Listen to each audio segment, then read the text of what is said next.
பலனும் மரணும் என் கேடகமும் ரட்சிப்புமானவரே. பாடி புகழ்ந்து நான் போற்றிடுவேன் உம்மையே.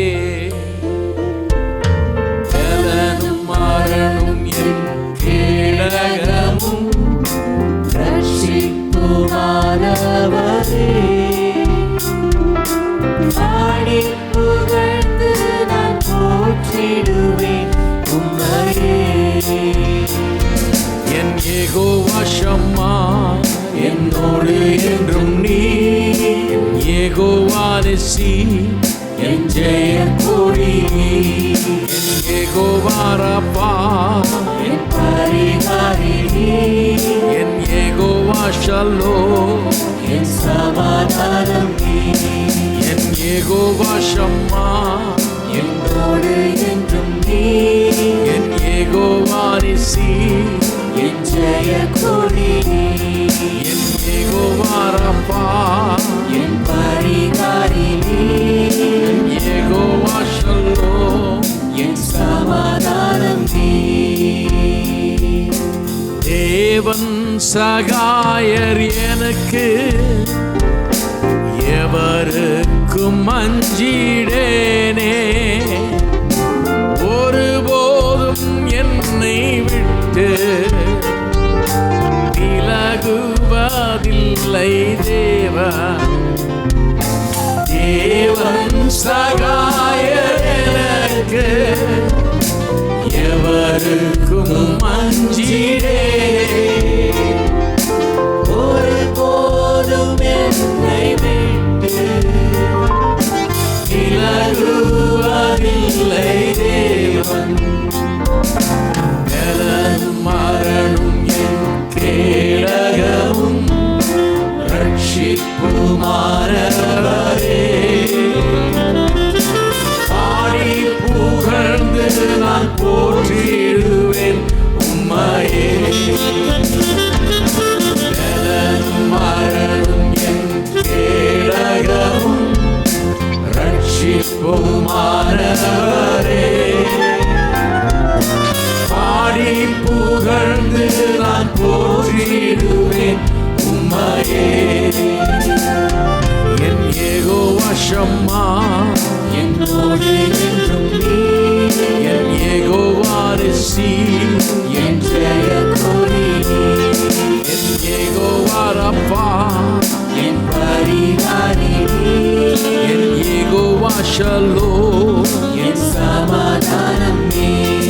என் யெகோவா ஷம்மா என்னோடு என்றும் நீ.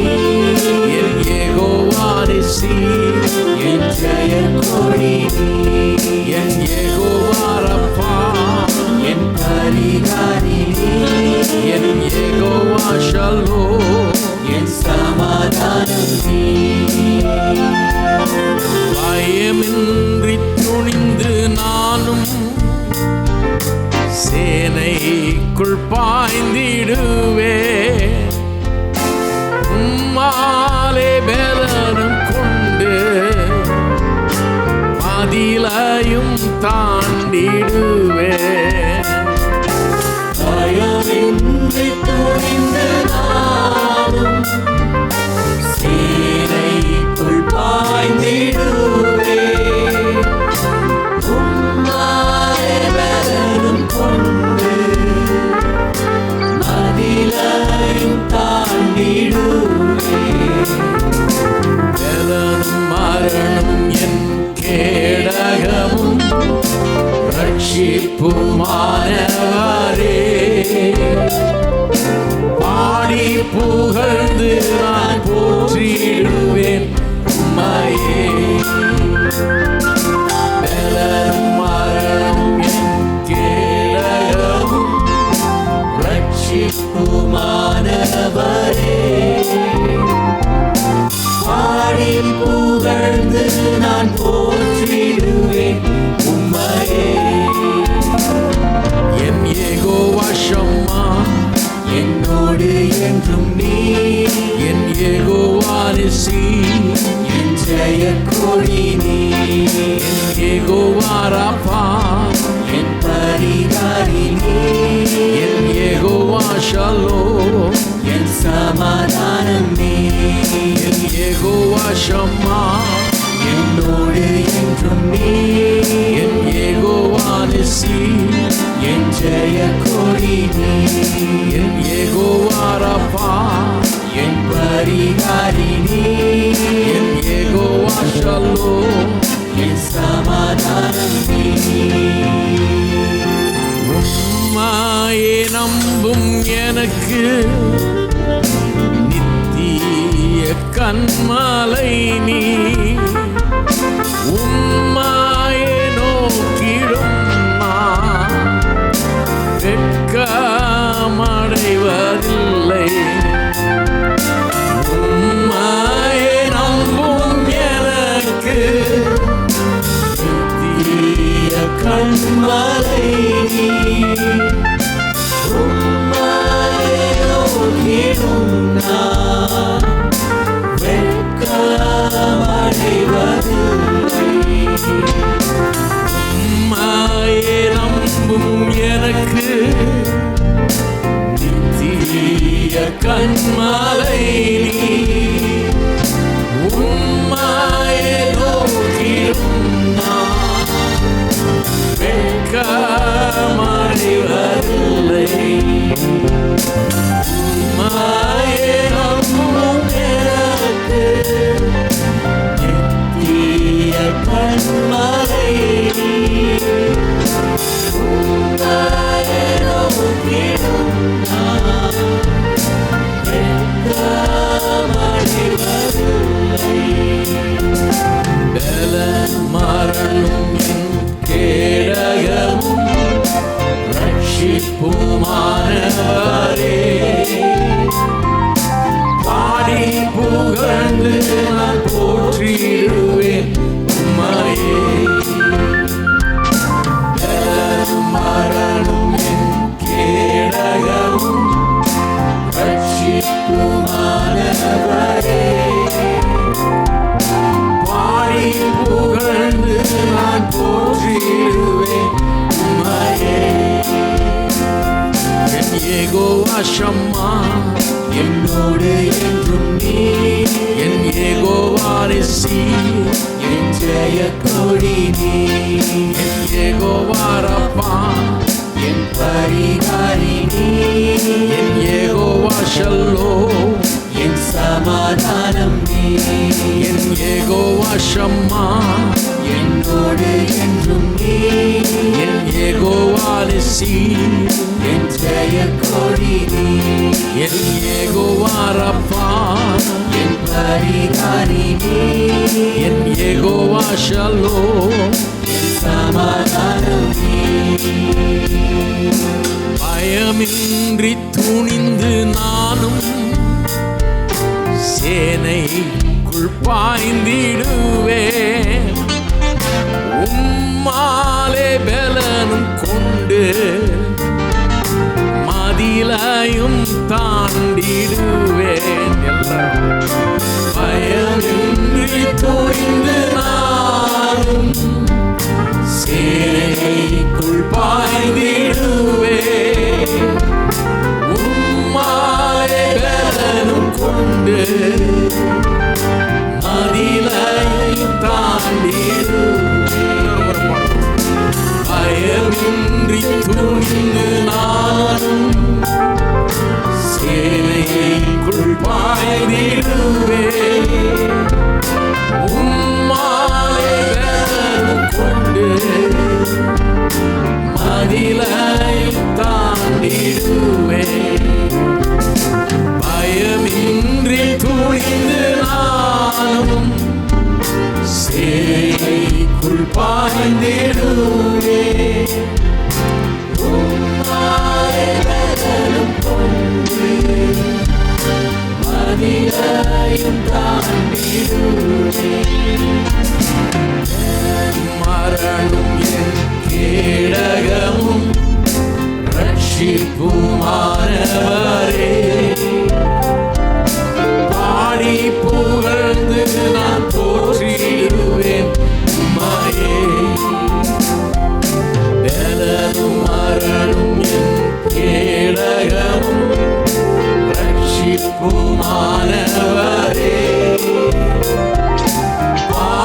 புகழ்ந்து நான் போற்றிடுவேன் உம்மையே. என் யெகோவா ஷம்மா என்னோடு என்றும் நீ, என் யெகோவா நிசி என் ஜெய கொடி நீ, என் யெகோவா ஷல்லோம் என் பரிகாரி நீ, என் யெகோவா ஷல்லோம் என் சமாதானம் நீ, என் யெகோவா ஷம்மா என்னோடு என்றும் நீ, என் யெகோவா நிசி என் ஜெய கொடி நீ, என் யெகோவா ஷல்லோம் என் பரிகாரி நீ, என் யெகோவா ஷல்லோம் என் சமாதானம் நீ.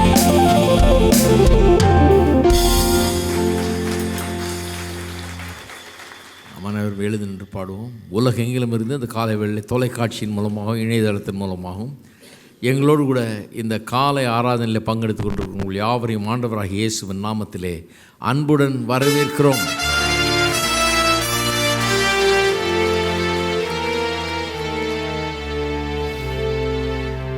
யெகோவா ஷம்மா, யெகோவா நிசி, யெகோவா ராஃபா, யெகோவா ஷாலோம், யெகோவா சிக்கனு அப்படின்னு பல 7 நாமங்கள் சொல்லப்பட்டிருக்கிறது.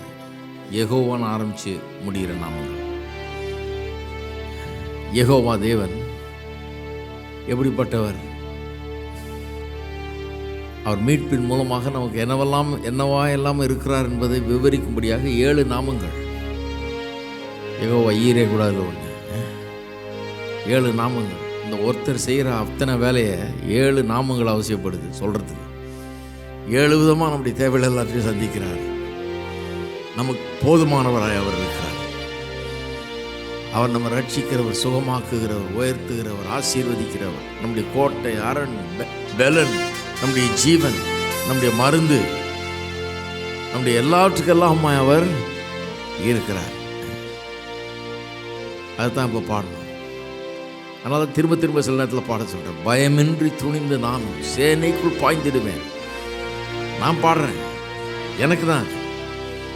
சேனைக்குள் பாய்ந்திடுவேன், உம்மாலே பலனும் கொண்டு மதிலையும் தாண்டிடுவேன். டெய்லி கொஞ்ச நேரம் பாடி பாருங்க எப்படி இருக்குது. டெய்லி கொஞ்ச நேரம் சொல்லி பாருங்க. சும்மா எல்லா பாட்டையும் பாடுறதில்லை. நாங்கள் எல்லாத்தையும் பாடுறதில்லை. ஐயோ கொய்யோன்னு அந்த மாதிரி பாட்டெல்லாம் பாடுறதில்லை. இதெல்லாம் ஜீவனை உடைய வார்த்தைகள். உம்மையே நம்பும் எனக்கு நித்திய கன்மலை நீர், உம்மையே நோக்கிடும் நான் வெட்கப்படுவதில்லை. ஒரு நாள் அதான் என்னுடைய அறிக்கை. நான் சொல்லணும். அதை சொன்னாதான் தாண்ட முடியும். அதில் சொன்னாதான் பலப்பட முடியும். சொன்னாதான் அப்படிப்பட்ட ஒரு வெற்றி நமக்கு உண்டாகும். அதுதான் போதிக்கிறோம் இல்லையா?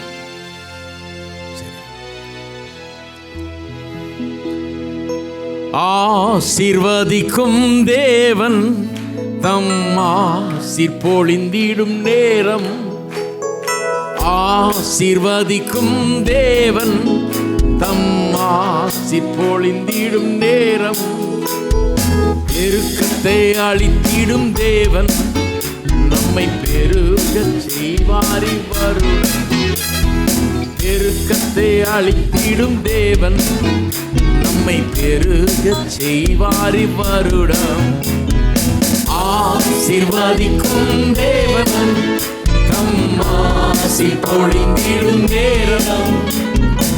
ஆசீர்வதிக்கும் தேவன் தம் ஆசீர் பொழிந்திடும் நேரம்.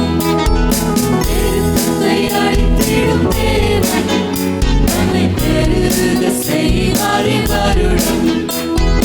பெருக்கத்தை அளித்திடும் தேவன் நம்மை பெருகச் செய்வாரி வருடம்.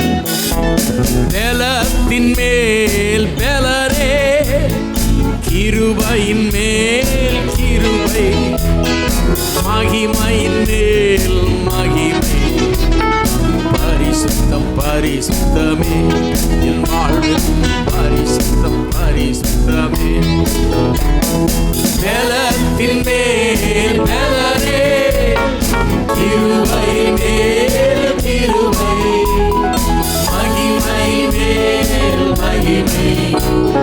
பரிசுத்தம் பரிசுத்தமே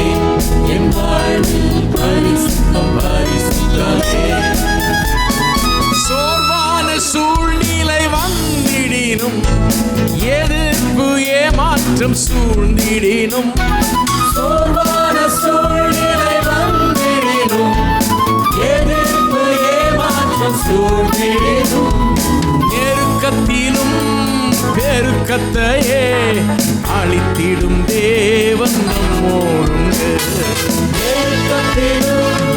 நெருக்கத்தையே அழித்திடும் தேவன் நம்மோடுண்டு.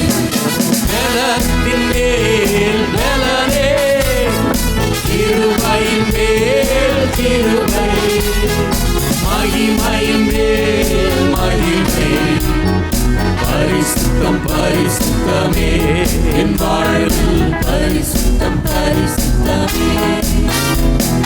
பலத்தின் மேல் பலனே, கிருபையின் மேல் கிருபை, மகிமையின் மேல் மகிமை, பரிசுத்தம் பரிசுத்தமே என் வாழ்வில், பரிசுத்தம் பரிசுத்தமே.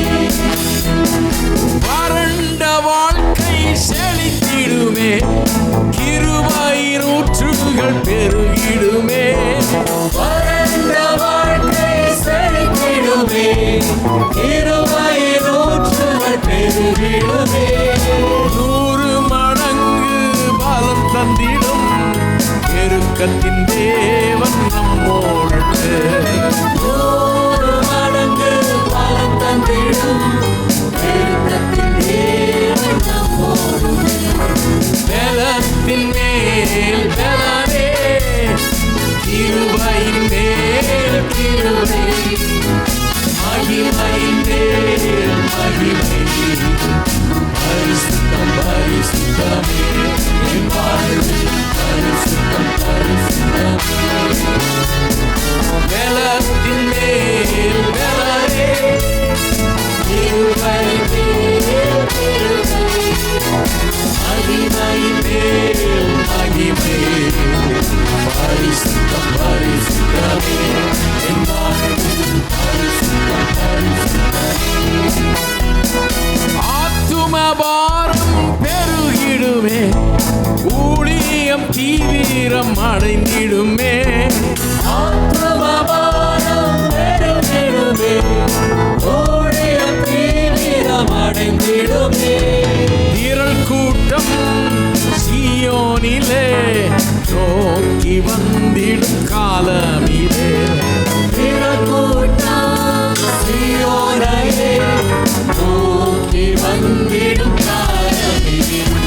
பலத்தின் மேல் பலனே, கிருபையின் மேல் கிருபை, மகிமையின் மேல் மகிமை, பரிசுத்தம் பரிசுத்தமே என் வாழ்வில், பரிசுத்தம் பரிசுத்தமே. பலத்தின் மேல் பலனே, கிருபையின் மேல் கிருபை, மகிமையின் மேல் மகிமை, பரிசுத்தம் பரிசுத்தமே என் வாழ்வில், பரிசுத்தம் பரிசுத்தமே. வறண்ட வாழ்க்கை செழித்திடுமே, கிருபையின் ஊற்றுகள் பெருகிடுமே. வறண்ட வாழ்க்கை செழித்திடுமே, கிருபையின் ஊற்றுகள் பெருகிடுமே. 100 மடங்கு பலம் தந்திடும் பெருக்கத்தின் தேவன் நம்மோடு. 100 மடங்கு பலம் தந்திடும் பெருக்கத்தின் தேவன் நம்மோடு.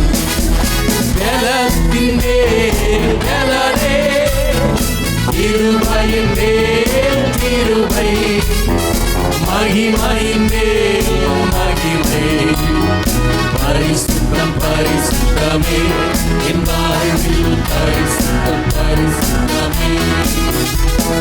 பலத்தின் மேல் பலனே, கிருபையின் மேல் கிருபை, மகிமையின் மேல் மகிமை, பரிசுத்தம் பரிசுத்தமே என் வாழ்வில், பரிசுத்தம் பரிசுத்தமே.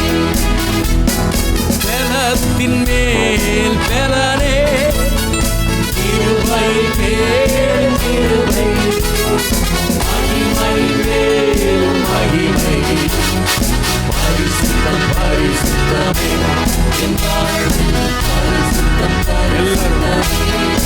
பலத்தின் மேல்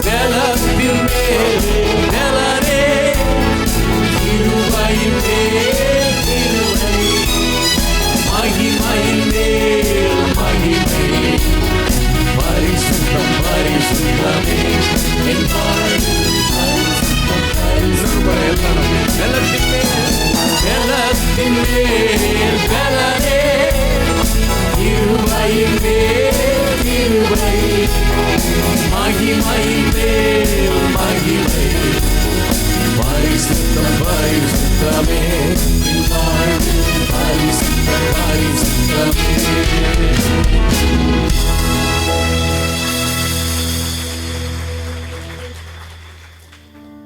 உந்தன் தாழ் பணிந்தே வந்தேன் நான் இயேசுநாதா, கண்டேன் மண்டை பேரானந்தமே.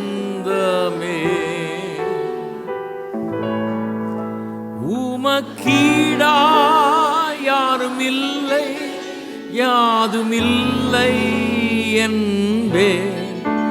உம்மை தொழுதே பேரின்பம் காண்பேன். உந்தன் தாழ் பணிந்தே வந்தேன் நான் இயேசுநாதா, கண்டேன் உன் மண்டை பேரானந்தமே.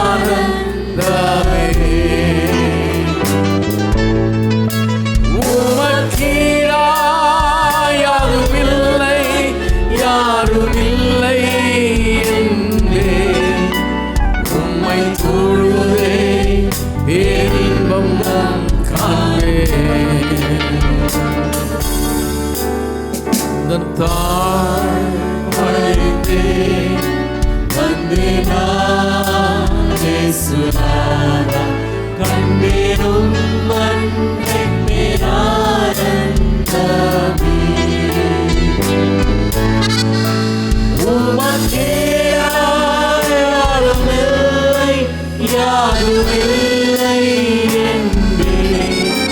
உம்மை தொழுதே பேரின்பம்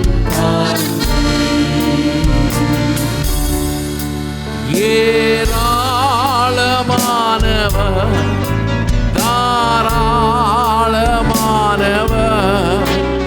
நீரன் எல் ஷாதாய், நிறைவாக்கும் தேவன் நீர் போதுமானவர், சர்வவல்ல தேவரீ நீர் போதும்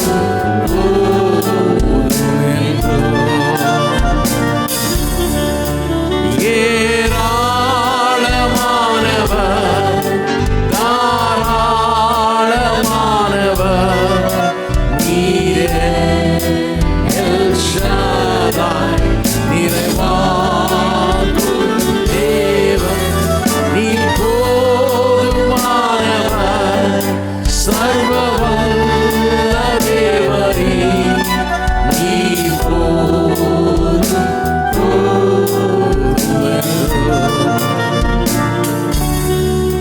நீர் போதும் போதுமென்றோ.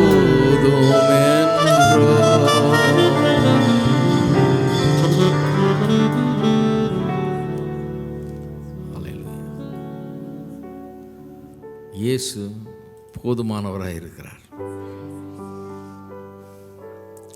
அவரை உண்மையாகவே ருசி பார்த்தவர்களுக்கு தெரியும், அவர் போதுமானவருக்கும் அதிகமானவர். அவர் மூலமாக தான் கர்த்தர் நம்ம ஆசீர்வதிக்கிறார். அவர் இல்லாமல் ஒன்றுமே இல்லை. ரட்சிப்பு இல்லை, சுகம் இல்லை, சமாதானம் இல்லை, வெற்றி இல்லை, வாழ்வு இல்லை, எதுவுமே இல்லை. அவர் மூலமாக தான் எல்லாத்தையும் நமக்கு தர்றார்.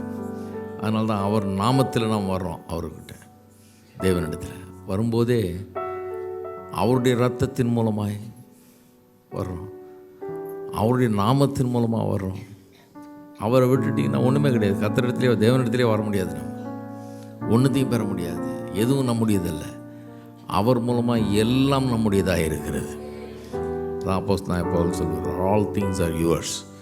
எல்லாம் உங்களுடையது. எல்லாம் சொல்லுங்கள், எல்லாம் என்னுடையது.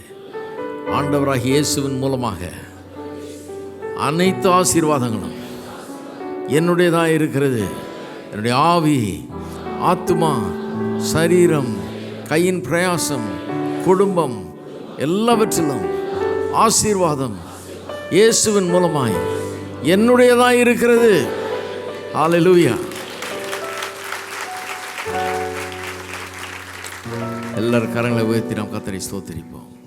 ஸ்தோத்திரம், ஸ்தோத்திரங்க தாவே, நமக்கு ஸ்தோத்திரம். ஸ்தோத்திரம், ஸ்தோத்திரம், ஸ்தோத்திரம், ஸ்தோத்திரம். பரலோக பிதாவே, உம்மை துதிக்கிறோம், உம்மை ஸ்தோத்திரிக்கிறோம். இந்த காலை வேளையில் நீர் எங்களுக்கு போதுமானவராக இருக்கிறபடியாலும் ஸ்தோத்திரம். போதுமானவருக்கு அதிகமான எல்ஷதாய் தேவன், எங்கள் தேவன் ஏராளமானவர், தாராளமானவர் என்பதை எண்ணி பார்க்கிறோம். இதெல்லாம் அறிந்து கொள்ள முடியாது. எங்கள் மனக்கண்கள் பிரகாசம் அடையட்டும், கண்கள் திறக்கப்படட்டும். இன்றைக்கு சத்தியத்தை அறிகிற அறிவு உண்டாகட்டும், தவறான அபிப்பிராயங்கள் அகற்றப்படட்டும், எண்ணத்திலே ஒரு தெளிவு உண்டாகட்டும். மனுஷனுடைய நினைவுகள் எப்படியோ அப்படியே அவன் இருக்கிறான் என்று சொன்னீரே, நினைவுகளை மாற்றியறலும் இன்றைக்கு வசனத்தின் மூலமாக புதிய நினைவுகள் அங்கே உண்டாகட்டும், புதிய எண்ணங்கள் உண்டாகட்டும். அதன் மூலமாக வாழ்க்கையில் ஒரு புதிய அளவிற்கு உயர வர ஒவ்வொருவருக்கும் தேவன் கிருபை செய்வீராக. உமக்கு எல்லா கனமயமை துதி ஸ்தோத்திரங்களை ஏறெடுக்கிறோம். இயேசுவின் நாமத்தில் ஜெபிக்கிறோம், ஆமென். முட்கார் காணிக்கை நாளை கர்த்தரை ஆராதிக்கின்ற நேரம். உலகெங்கிலும் இந்த இணையதளத்தின் மூலமாக, டிவி மூலமாக எங்களோடு கூட இந்த ஆராதனையில் பங்கெடுத்து நீங்களும் காணிக்கை செலுத்த விரும்பினால் இப்பொழுதே வெப் கிவிலிங் மூலமாக செலுத்தலாம், அல்லது விக்டரி கிறிஸ்டியன் ஃபவுண்டேஷன் என்ற பெயருக்கு காசோலைகள் அதை MODD அனுப்பலாம். தசமாங்களோட கரங்களை உயர்த்துவோம், கர்த்தருடைய வார்த்தையை அறிக்கிட்டு கொடுப்போம். தேவனுடைய வார்த்தையை சொல்கிறது, கொடுங்கள் அப்பொழுது கொடுக்கப்படும், அமுக்கி குலுக்கி சரிந்து விழும்படி நன்றாய் அளந்து உங்கள் மடியில் போடுவார்கள். எந்த அளவினால் அழைக்கிறீர்களோ அதே அளவினால் திரும்ப கொடுக்கப்படும். என் தேவன் என்னுடைய தேவைகளையும் குறைவைகளையும் அவருடைய மகிமையின் ஐஸ்வரியத்தோடு கிறிஸ்து இயேசுவுக்குள் நிறைவாக்குவார் என்று நான் விசுவாசிக்கிறேன். என் களஞ்சியங்களை பூரணமாய் நிரப்புவார் என்று நான் விசுவாசிக்கிறேன். ஆகிய என் காணிக்கையினாலே தேவனை மகிமைப்படுத்துகிறேன், ஆமேன். புதிதாய் வந்தலை வரவேற்க விரும்புகிறோம். இந்த ஆராதனைக்கு முதல் தடையாய் வந்திருந்தால் தயவுசெய்து கரங்களை உயர்த்துங்கள். உள்ளே இருப்போலும் வெளியே இருப்போலும் ஒரு சில விடாரையுடைய கரங்களை உயர்த்துங்கள். சபை செய்திகளுடைய புரோஷரை கொடுப்பார்கள். அந்த புரோஷரிலே சபை ஆராதனை நேரங்கள், டிவி நிகழ்ச்சி நேரங்கள் எல்லாம் இருக்கிறதை பார்க்கும்படி கேட்டுக்கொள்கிறோம். அது மட்டுமல்லாமல் மத்தியில் ஒரு அட்டையை பார்ப்பீர்கள். உங்கள் பெயரை விலாசத்தையும் எழுதி நீங்கள் போகும்பொழுது CD ஸ்டாரில் கொடுத்தால் நம்முடைய போதனைகள் பேசின 8 செய்திகள் அடங்கிய MP3 CD-யும் வெற்றியும் வாழ்வுங்கிற மாதாந்திர தமிழ் பத்திரிகையும் வெகுமதியாக கூட பெற்று செல்லலாம். நம்முடைய போதனைகள் பேசும் பொழுது, அவர் தமிழிலே பேசும் பொழுது ஹிந்தி, தெலுங்கு, ஆங்கிலம் ஆகிய மொழிகளிலே டிரான்ஸ்லேஷன் கிடைக்கிறது. ஹெட்ஃபோனில் வரும். தேவையானவர்கள் ஹெட்ஃபோன்களை வாங்கி உபயோகிக்கும்படி கேட்டுக்கொள்கிறோம். 2வது தமிழாரணை முடிந்த உடனே ஒவ்வொரு வாரம் ஞானஸ்தானம் கொடுக்கப்படும். ஞானஸ்தானம் எடுக்கக்கூடியவர்கள் இந்த ஆராதனை முடிந்த உடனே ஞானஸ்தான தொட்டிக்கு அருகிலே வந்து அமரும்படியாக கேட்டுக்கொள்கிறோம்.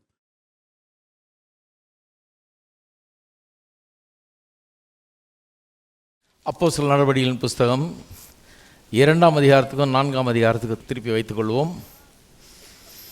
கடந்த பல வாரங்களாக பொருளாதார செழிப்பை குறித்து இங்கே போதித்து வருகிறோம். இந்த போதனைகளை இன்றைக்கு முடிக்கப் போகிறேன். அடுத்த வாரத்திலேருந்து ஒரு புதிய போதனையை ஆரம்பிக்கப் போகிறேன். இன்றைக்கு முடிவாக ஒரு சில காரியங்களை நாம் பார்க்க போகிறோம். புதிய ஏற்பாட்டில் இன்னும் சொல்லாத சில காரியங்களை நாம் பார்க்க போகிறோம். ஆரம்பத்திலிருந்து என்ன சொல்லி வருகிறோம்? பொருளாதார செழிப்பை குறித்து. இதை நல்லா புரிந்து வைத்து கொள்ளுங்கள். மனுஷனை தேவன் உண்டாக்கின போது அவனுக்கு 3 காரியங்களை கொடுத்தார். இந்த 3 காரியங்கள் இல்லாமல் மனுஷன் இல்லை. அவன் மனுஷன் இல்லை, வேறு ஏதோ அவன்.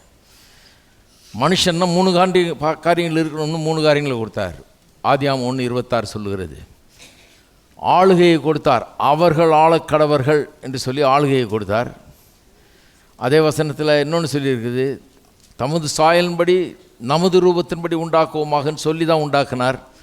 ஆகவே அந்தஸ்தை கொடுத்தார். அதை காட்டிலும் பெரிய அந்தஸ்து மனுஷனுக்கு இருக்க முடியாது.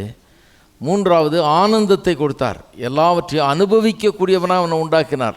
ஆளக்கடவர்கள்னால் வெறும் ரூலர்ஷிப் மட்டும் இல்லை, எல்லாவற்றையும் அனுபவிக்கக்கூடிய ஒரு ஸ்தானத்திலே அவன் வைக்கப்பட்டான். அப்படிப்பட்ட ஒரு நிலைமை அவனுக்கு உண்டாயிருந்தது. அவன் எல்லாவற்றையும் மகிழ்ச்சியோடு அனுபவிக்கிறவனாக இருந்தான். எல்லாம் சிருஷ்டிக்கப்பட்ட அனைத்தும் அவனுக்கு ஒரு விதமான மகிழ்ச்சியை கொடுக்கக்கூடியதாக இருந்தது. இவனும் அதிலிருந்து மகிழ்ச்சியை பெறக்கூடியவனாக உண்டாக்கப்பட்டான். இந்த 3 காரியம்தான் ரொம்ப முக்கியம். இது கர்த்தருக்கு ரொம்ப முக்கியமாக இருக்குது. மனுஷன்னா இப்படி தான் இருக்கணுன்றார். ஆளுகை, அந்தஸ்து, ஆனந்தம் இல்லாதவன் மனுஷன் அல்ல. அதான் கர்த்தருடையது. பொருளாதார செழிப்பு ஏன் நல்லதுன்றார்? ஏன் பொருள் ஆதாரங்களை உண்டாக்கிட்டு இதெல்லாம் நல்லதுன்னு ஏன் சொல்கிறாரு? ஏன்னா எல்லாம் அந்த மனுஷனோடு சம்மந்தப்பட்டது. பொருளாதாரங்கள்லாம் மனுஷன் பிரயோஜனத்துக்காக வைக்கப்பட்டது. அவனுக்கு ஆளுகையும் அந்தஸ்தையும் ஆனந்தத்தையும் கொடுக்கக்கூடியதாய் பொருளாதார செழிப்பு இருக்கிறது. அதனால தான் அது நல்லதுன்னாரு. ஏன் பொருளாதார செழிப்பு நல்லது?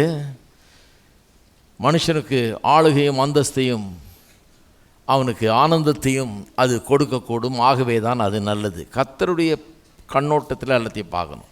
கர்த்தர் எப்படி பார்க்குறாரோ அப்படி தான் பார்க்கணும். நிறைய பேர் இன்றைக்கி சொல்கிறாங்க அது நல்லது இல்லை, நல்லது இல்லை, பொருளாதாரங்கள் நல்லது இல்லைன்றாங்க. கர்த்தர் சொல்கிறார் நல்லதுன்றார். ஏன் நல்லதுன்றாரு? அப்போ தான் அவனுக்கு ஆளுகை இருக்கும். அவன் மேலே இருப்பான், கீழே இருக்க மாட்டான், வாலாக இருக்க மாட்டான், தலையாக இருப்பான். அது எனக்கு ரொம்ப முக்கியம். அப்படி தான் அவன் இருக்கணும்னு நான் விரும்புகிறேன்றார். அவன் அந்தஸ்தோடு வாழ்வான், பிச்சைக்காரனாக இருக்க மாட்டான், ஒரு அந்தஸ்தோடு வாழுவான். அது எனக்கு ரொம்ப முக்கியன்றார்.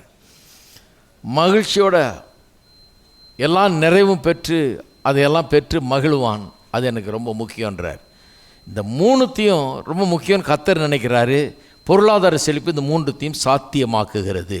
அதனால தான் அது நல்லது. இதை கரெக்டாக புரிஞ்சு வச்சுக்கணும். பாருங்கள், இதுதான் சரியான வேத வசனத்தின் போதனை. சரி, அதனால தான் இஸ்ரவேல் ஜனங்களை எகிப்தின் அடிமைத்தனத்திலேருந்து விடுதலை ஆக்கினப்ப ஒரு குடிசையில் கொண்டு போய் குப்பத்தில் வைக்கல அவர்களை. அவர் என்ன பண்ணார்? கொண்டு போய் பாலும் தேனும் ஓடுகிற நலமும் ஒரு விசாலமான ஒரு தேசத்துக்கு கொண்டு போக போகிறேன்னு சொல்லிட்டு பாலும் தேனும் ஓடுற தேசத்துக்கு கொண்டு போய் அப்படிப்பட்ட ஒரு நிலையில் அவர்களை வைத்தார். ஏன்? மறுபடியும் அவருக்கு ஆளுகை, அந்தஸ்து, ஆனந்தம் ரொம்ப முக்கியம். அதனால தான் கொண்டு போய் அப்படி வச்சார் அவங்கள. அவங்க பழைய ஏற்பாடு முழுக்க நான் அவங்களுக்கு காண்பித்தேன். அதுதான் தீம். அதுதான் கர்த்தர் விரும்புகிறார். அப்படி தான் அவங்க இருக்கணும். ஒவ்வொருவனுக்கும் அது இருக்கணும்னு விரும்புகிறார். முதல்ல மனுவருக்கு முழுவதற்கும் அதை கொடுத்தார். மனுஷன் பாவம் செய்து போன பிறகு ஆபிரகாம் என்கிற ஒரு மனிதனை தெரிந்து கொண்டு அவனுடைய சந்ததியை தெரிந்து கொண்டு ஒரு இனத்தவராகி அவர்களை ஆசீர்வதித்து அதன் மூலமாக உலகத்துக்கே அவர் எப்படிப்பட்ட ஆசீர்வாதத்தை தர விரும்புகிறார் என்பதை எடுத்துக்காட்டும்படியாக அந்த ஒரு குடும்பத்தை பயன்படுத்துகிறார், ஆபிரகாமின் குடும்பத்தை. அவர்களை மட்டும்தான் ஆசீர்வதிக்கணும்னு கர்த்தருடைய நோக்கம் அல்ல, எல்லாரையும் ஆசீர்வதிக்க தான் நோக்கம். ஆனால் இவர்களை வச்சு மற்றவர்களுக்கெல்லாம் இவர்களை ஒரு எக்ஸிபிட் ஆக்குகிறார், ஒரு காட்சி பொருளாக இவர்களை அவர்களுக்கு முன்னே வைக்கிறார். அதுதான் ஆபிரகாமின் ஆசீர்வாதம். ஆனால் வேணும்னே ஆசீர்வதிக்கிறார். ஏன்? மற்றவங்களாம் பார்க்கணும், இதுதான் நடக்கும், இந்த ஜீவனுள்ள தேவனை நம்புகிறவனுக்கு இதுதான் நடக்கணும், மற்றவங்களாம் நம்பணும். நம்புறது மட்டும் இல்லை, அவர்களும் இதை பெற்றுக்கொள்ளணும் என்பது தான் கர்த்தருடைய வாஞ்சை. இதில் நான் காண்பித்த பழைய ஏற்பாட்டில் நிறைய நேரத்தில் ஐஸ்வர்யவானில் திட்டுற மாதிரி வருது. ஐஸ்வர்யவானாக இருக்கிறதுனால திட்டலை. நான் உங்களுக்கு காண்பித்தேன், தவறான ஐஸ்வர்யவான்கள் அவர்கள். ஏழைகளை ஒடுக்குகிறவர்கள், கெடுக்கிறவர்கள், அவர்கள் அட்வான்டேஜ் எடுக்கிறவர்கள், கசக்கி பிழிகிறவர்கள், அவர்களுக்கு வட்டிக்கு கொடுக்கிறவர்கள். அப்படிப்பட்ட ஐஸ்வர்யவானில் தான் அவர் கண்டிக்கிறார். வேதத்தில் வர்ற ஐஸ்வர்யவான்களை குறித்து சொல்லப்பட்ட எல்லா கண்டிப்பான வார்த்தைகள், கடுமையான வார்த்தைகள் எல்லாம் அவர்கள் ஐஸ்வர்யவானாக இருந்ததுனால எவனையும் கண்டித்ததில்லை. ஐஸ்வர்யம் தப்புன்னு சொன்னதே கிடையாது. அப்படி சொல்லியிருந்தார்னா ஆதியாமம் முதல் 2 அதிகாரத்தையும் மாற்றி எழுதணும். முதல் 2 அதிகாரத்தில் ஆதாமுக்கு ஏராளமான ஐஸ்வர்யத்தை கொடுத்தார். ஒரு மனுஷனுக்கு 4 நதி ஓடுது, தங்கம் பொன் விளைகிற பூமி. அது ஏன் கொடுக்கணும்? அப்படி 4 நதி அவசியமாக ஒரு ஆளுக்கு? பொண்ணு விளையணுமா பூமியில்? கிடைச்சா போதாது டி நகர் மாதிரி? ஏன் பொண்ணு விளையணும்? ஏன் அவ்வளவு ஏராளம் தாராளமாக கொடுக்கணும்? ஏன்? முதல் 2 அதிகாரத்தை வாசித்து பாருங்க, ரொம்ப டூ மச். இந்த டூ மச்னே ஒரு 4 நாள் பிரசங்கம் பண்ணணும்னு நினைக்கிறேன். ரொம்ப டூ மச். இந்த டூ மச் தேவையா?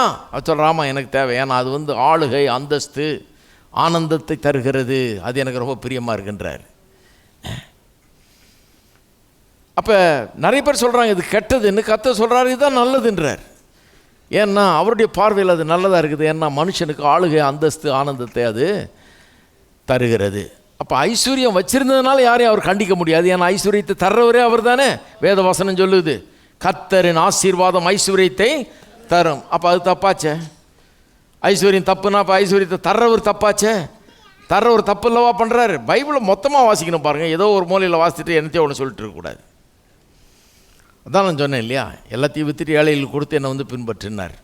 ஒருத்தர் ரெண்டு சொல்கிறாரு, எல்லாத்தையும் ஏழைகளுக்கு கொடுத்துட்டு பின்பற்ற சொன்னார் இல்லையா இயேசு. நீங்கள் என்ன பிரசங்கம் பண்ணுறீங்கன்னாரு. நான் கேட்டேன், நீங்கள் எல்லாத்தையும் விற்றுட்டிங்களான்னு. உடனே பேக் பண்ணுறாரு. அப்படியே எதையும் விற்கல அவர், இன்னும் சேர்க்குறதுல தான் இருக்கார். எதையும் விற்கிற மாதிரி இல்லை, சும்மா ஒரு வாய்க்கு பேசிக்கிறது. இவங்கள்ட்டலாம் ஒன்று கற்றுக்கிட்டேன் நான். இவங்க ஒருத்தர் அப்படியே சொன்னேன் நான், 30 வருஷத்துக்கு முன்னாடியே நான் இங்கே ஊழியம் ஆரம்பிக்கப்போ ஒருத்தர் வந்து இந்த மாதிரிலாம் நீங்கள் சொல்கிறீங்களே, இது எப்படி நியாயம் என்னார். நான் சொன்னேன், ஒன்று கற்றுக்கிட்டேன் உங்கள்கிட்ட இந்த இத்தனை வருஷத்தில், இதுலேயே பிறந்து வளர்ந்ததில்லை. இப்போ இந்த வருஷத்துலேயே பிறந்து வளர்ந்தேன் பாருங்கள். நான் சொன்ன அவர்கிட்ட ஒன்று கற்றுக்கிட்டேன் நான், நீங்கள் சொல்கிறத செய்யக்கூடாது, நீங்கள் செய்கிறத செய்யணும். ஏன்னா நீங்கள் சொல்கிறத செய்ய மாட்டீங்க, செய்கிறது வேறு சொல்கிறது வேறு. அதனால் நான் கண்டுக்கிட்டேன், நீங்கள் சொல்கிறத செஞ்சால் நான் தோல்வி அடைஞ்சிருவேன், நீங்கள் செய்கிறத செஞ்சால் நான் ஜெயம் அடைஞ்சிருவேன்.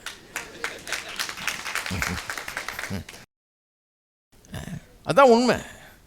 சொல்கிறதுனா சும்மா பேசுவாங்க வாய்க்கிலேயே, அப்படி ஆக்கும் இப்படி ஆக்குன்னு.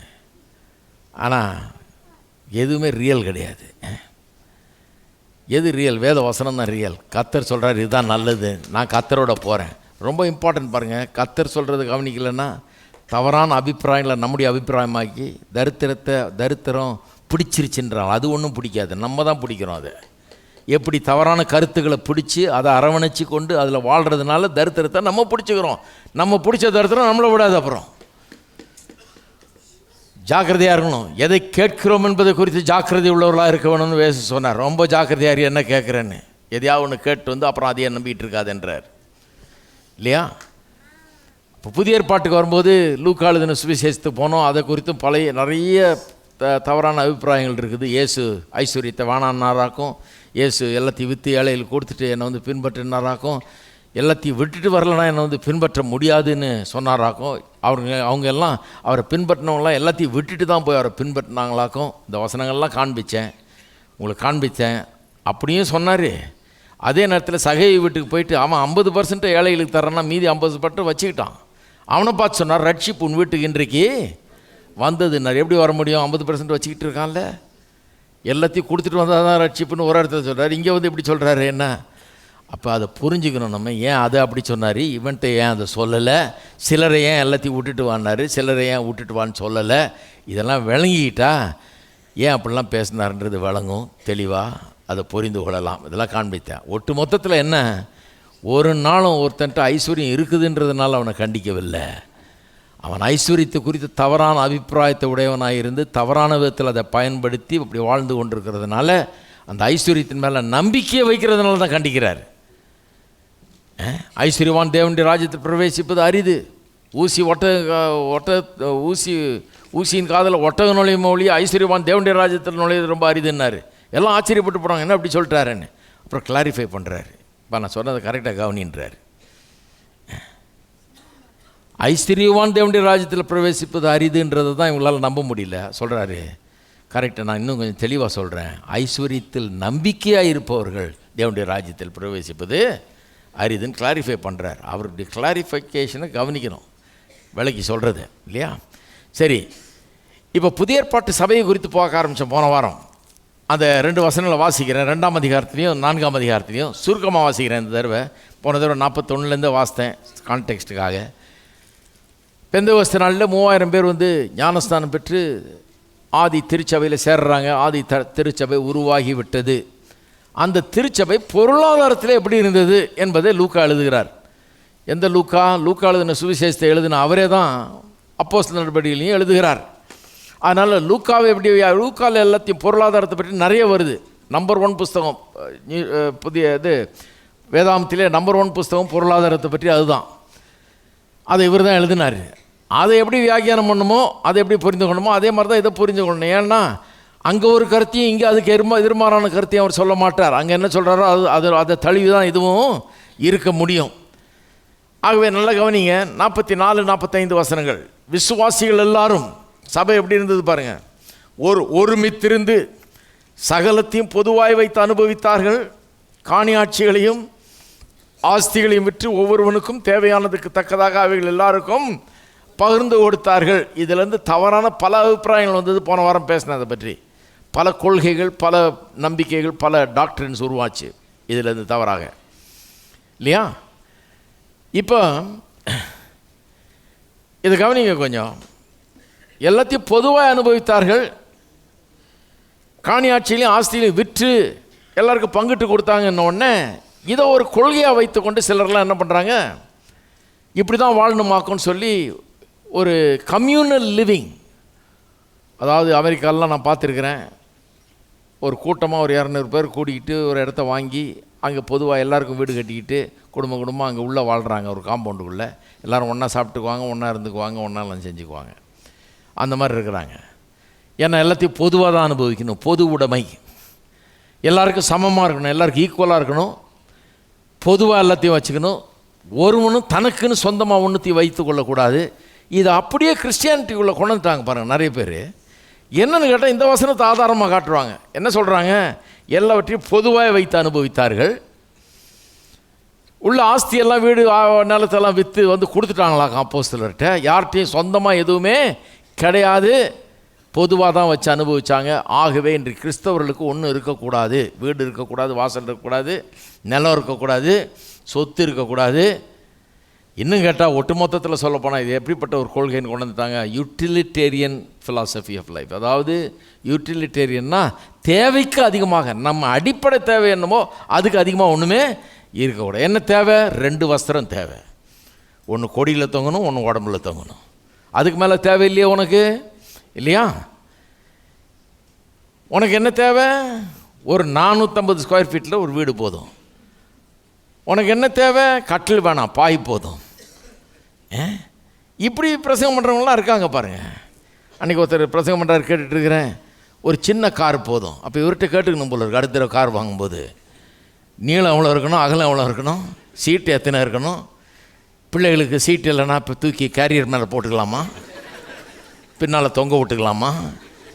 ஏன்னா ஸ்கூட்டரில் பாவம் அப்படி தானே போகிறாங்க ஜனங்க. ஸ்கூட்டரில் போகிறத பார்க்கும்போது எனக்கு ஆண்டவரே ஒரு நல்ல காரை தாரம், அவங்களுக்கு பாவம் 2 பிள்ளைகளை தூக்கிட்டு ஒன்று அதில் தூங்கிக்கிட்டே போகுது, எந்நேரம் உழுமோ தெரியாது, அந்த மாதிரி தூங்கிட்டு போகுது. அதெல்லாம் பார்க்கும்போது ஸ்கூட்டர்லேயே ஒருத்தரும் போகக்கூடாதுன்னு நான் நினைக்கிறேன். ஒரு ஆள் கூட ஸ்கூட்டர்லேயே போகாத காலம் வராதான்னு நான் நினைக்கிறேன். வந்தால் ரொம்ப நல்லாயிருக்கும், எவ்வளோ குடும்பங்கள் ஆசீர்வாதமாக இருக்கும், நல்லாயிருக்கும்.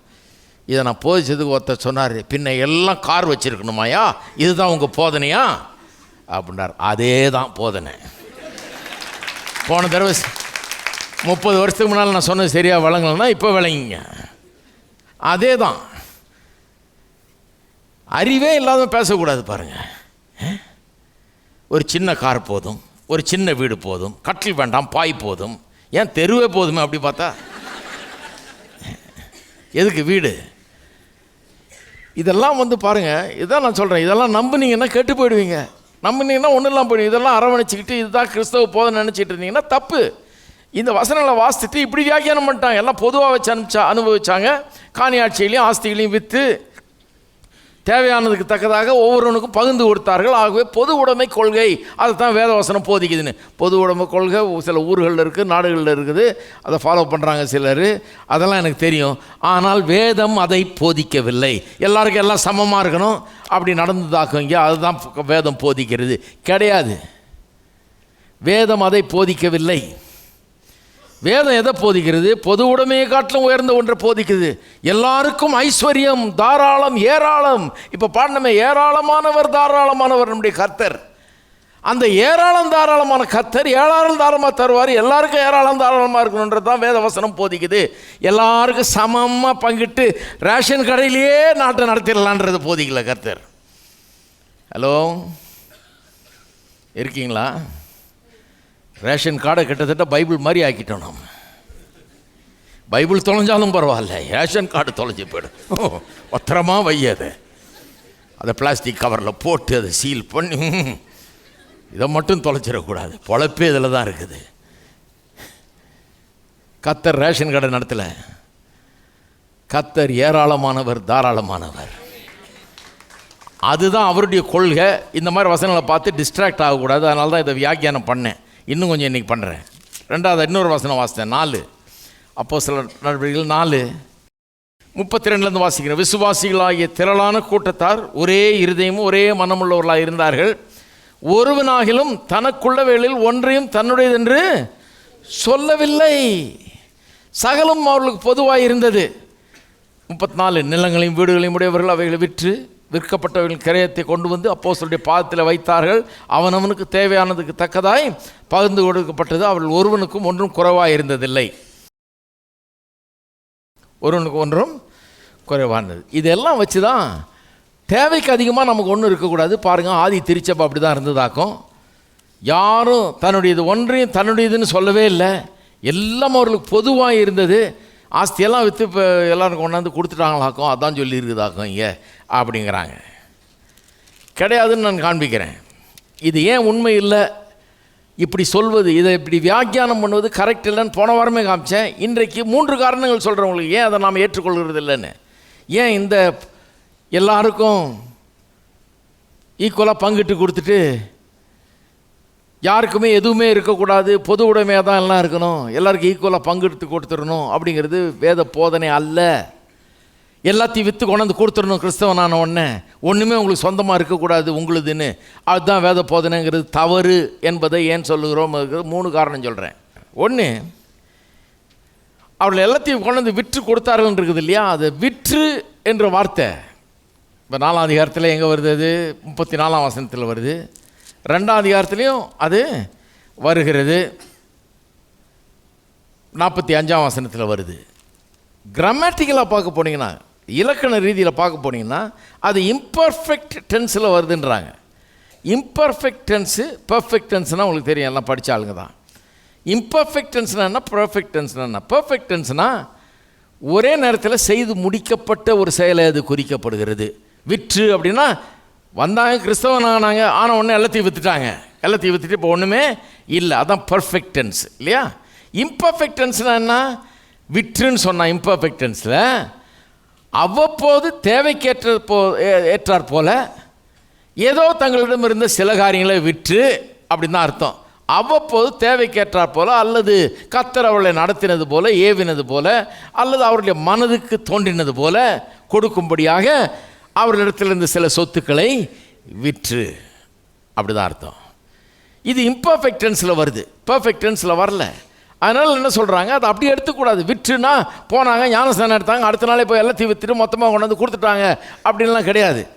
ஆனால் விற்றாங்களா? ஆமாம் விற்றாங்க. அவ்வப்போது தேவைக்கேற்ப, கர்த்தர் அவளை நடத்தினதுக்கு ஏற்ப, அவளுடைய வாஞ்சைக்கேற்ப, அவளுடைய மனதில் பட்டதுக்கேற்ப. எத்தனை பேருக்கு அப்படிலாம் பட்டிருக்கு? சில நேரத்தில் கர்த்தருக்குன்னு ஏதோ கொடுக்கணும்னு நம்ம மனசில் யோசிக்கிறோம், வாஞ்சிக்கிறோம், அதை ஆசிக்கிறோம். அதனால் போய் சில காரியங்களை கர்த்தருக்குன்னு நாம் செய்கிறோம்.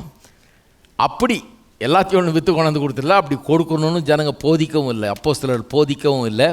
அந்த அனனியா சப்பீராள் கதையில் க்ளீனாக சொல்லப்பட்டிருக்கிறது. அது அவங்க பர்னபான்கிறவன் ஒரு நிலத்தை விற்று ஒரு நிலத்தை விற்றான்னு சொல்லியிருக்குது.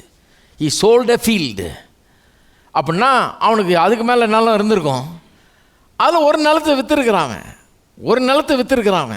விற்று கொண்டாந்து அந்த கிரயத்தை அப்போஸ்தலருடைய பாதபடியில் வச்சான். இவங்க பார்த்தாங்க, நம்மளும் அப்போஸ்தலரை இம்ப்ரெஸ் பண்ணிடலாம், எல்லாம் ஆயிரக்கணக்கான மக்களையும் இம்ப்ரெஸ் பண்ணிடலாம், எல்லோரும் முன்னால் பெரிய யோகியர்கள் மாதிரி நம்ம காட்டிக்கலான்னு சொல்லி நிலத்தை விற்றாங்க. பாதியை வச்சுக்கிட்டு மீதியை கொண்டாந்து மொத்தத்தையும் கொண்டு வந்தது போல் நடித்து அப்போஸ்தலருடைய பாதபடியில் வச்சாங்க. ஆனால் கர்த்தர் அதை எக்ஸ்போஸ் பண்ணிட்டார். என்ன ஆச்சுன்னு உங்களுக்கு சொன்னேன், போன வாரம் அதை பார்த்தோம். அந்த கதையில் பார்த்தீங்கன்னா பேதுரு சொல்கிறாரு, நிலம் உங்ககிட்ட இருந்தபோது அது உன்னுடையதாக தானே இருந்தது, அதை விற்று நீ காசை பெற்ற போது அந்த காசை நீயே வச்சுருக்கலாமே, அது உன்னுடையதாக தானே இருந்தது. அப்படின்னா என்ன அர்த்தம்? நிலத்தை நிலமாக வச்சுக்கிறதுலையும் தப்பு இல்லை, ஒன்று தானப்பா, நீயே வச்சுருந்துருக்கலாமேன்றாரு. விற்று காசு வந்தது அதுவும் தப்பு இல்லை, அது மொத்தத்தையும் நீயே வச்சுருந்துருக்கலாமே, அல்லது ஒரு பகுதியை ஆண்டவருக்கு கொடுத்துட்டு மீதியை வச்சுருந்துருக்கலாமே, நீ உனக்கு என்ன விருப்பப்படுறியோ அதை கொடுத்துட்டு நீ வச்சுருந்துருக்கலாமே, அதுவும் தப்பு இல்லையே, வச்சுக்கிறது தப்பு இல்லையே அப்படின்னு தான் சொல்கிறார். அப்போ முதல் காரணம் என்ன? வீடுகள் ஆஸ்திகள் உள்ள எல்லாரும் தங்கள் வீடுகளெல்லாம் விற்று விட்டார்கள் என்று இதை வைத்து கொண்டு பிரசங்கிப்பது மகா பெரிய தவறு. அப்படி பிரசங்கிகள் நம்பாதீங்க, செய்யலை. அப்படி வேத வசனமே சொல்லுது.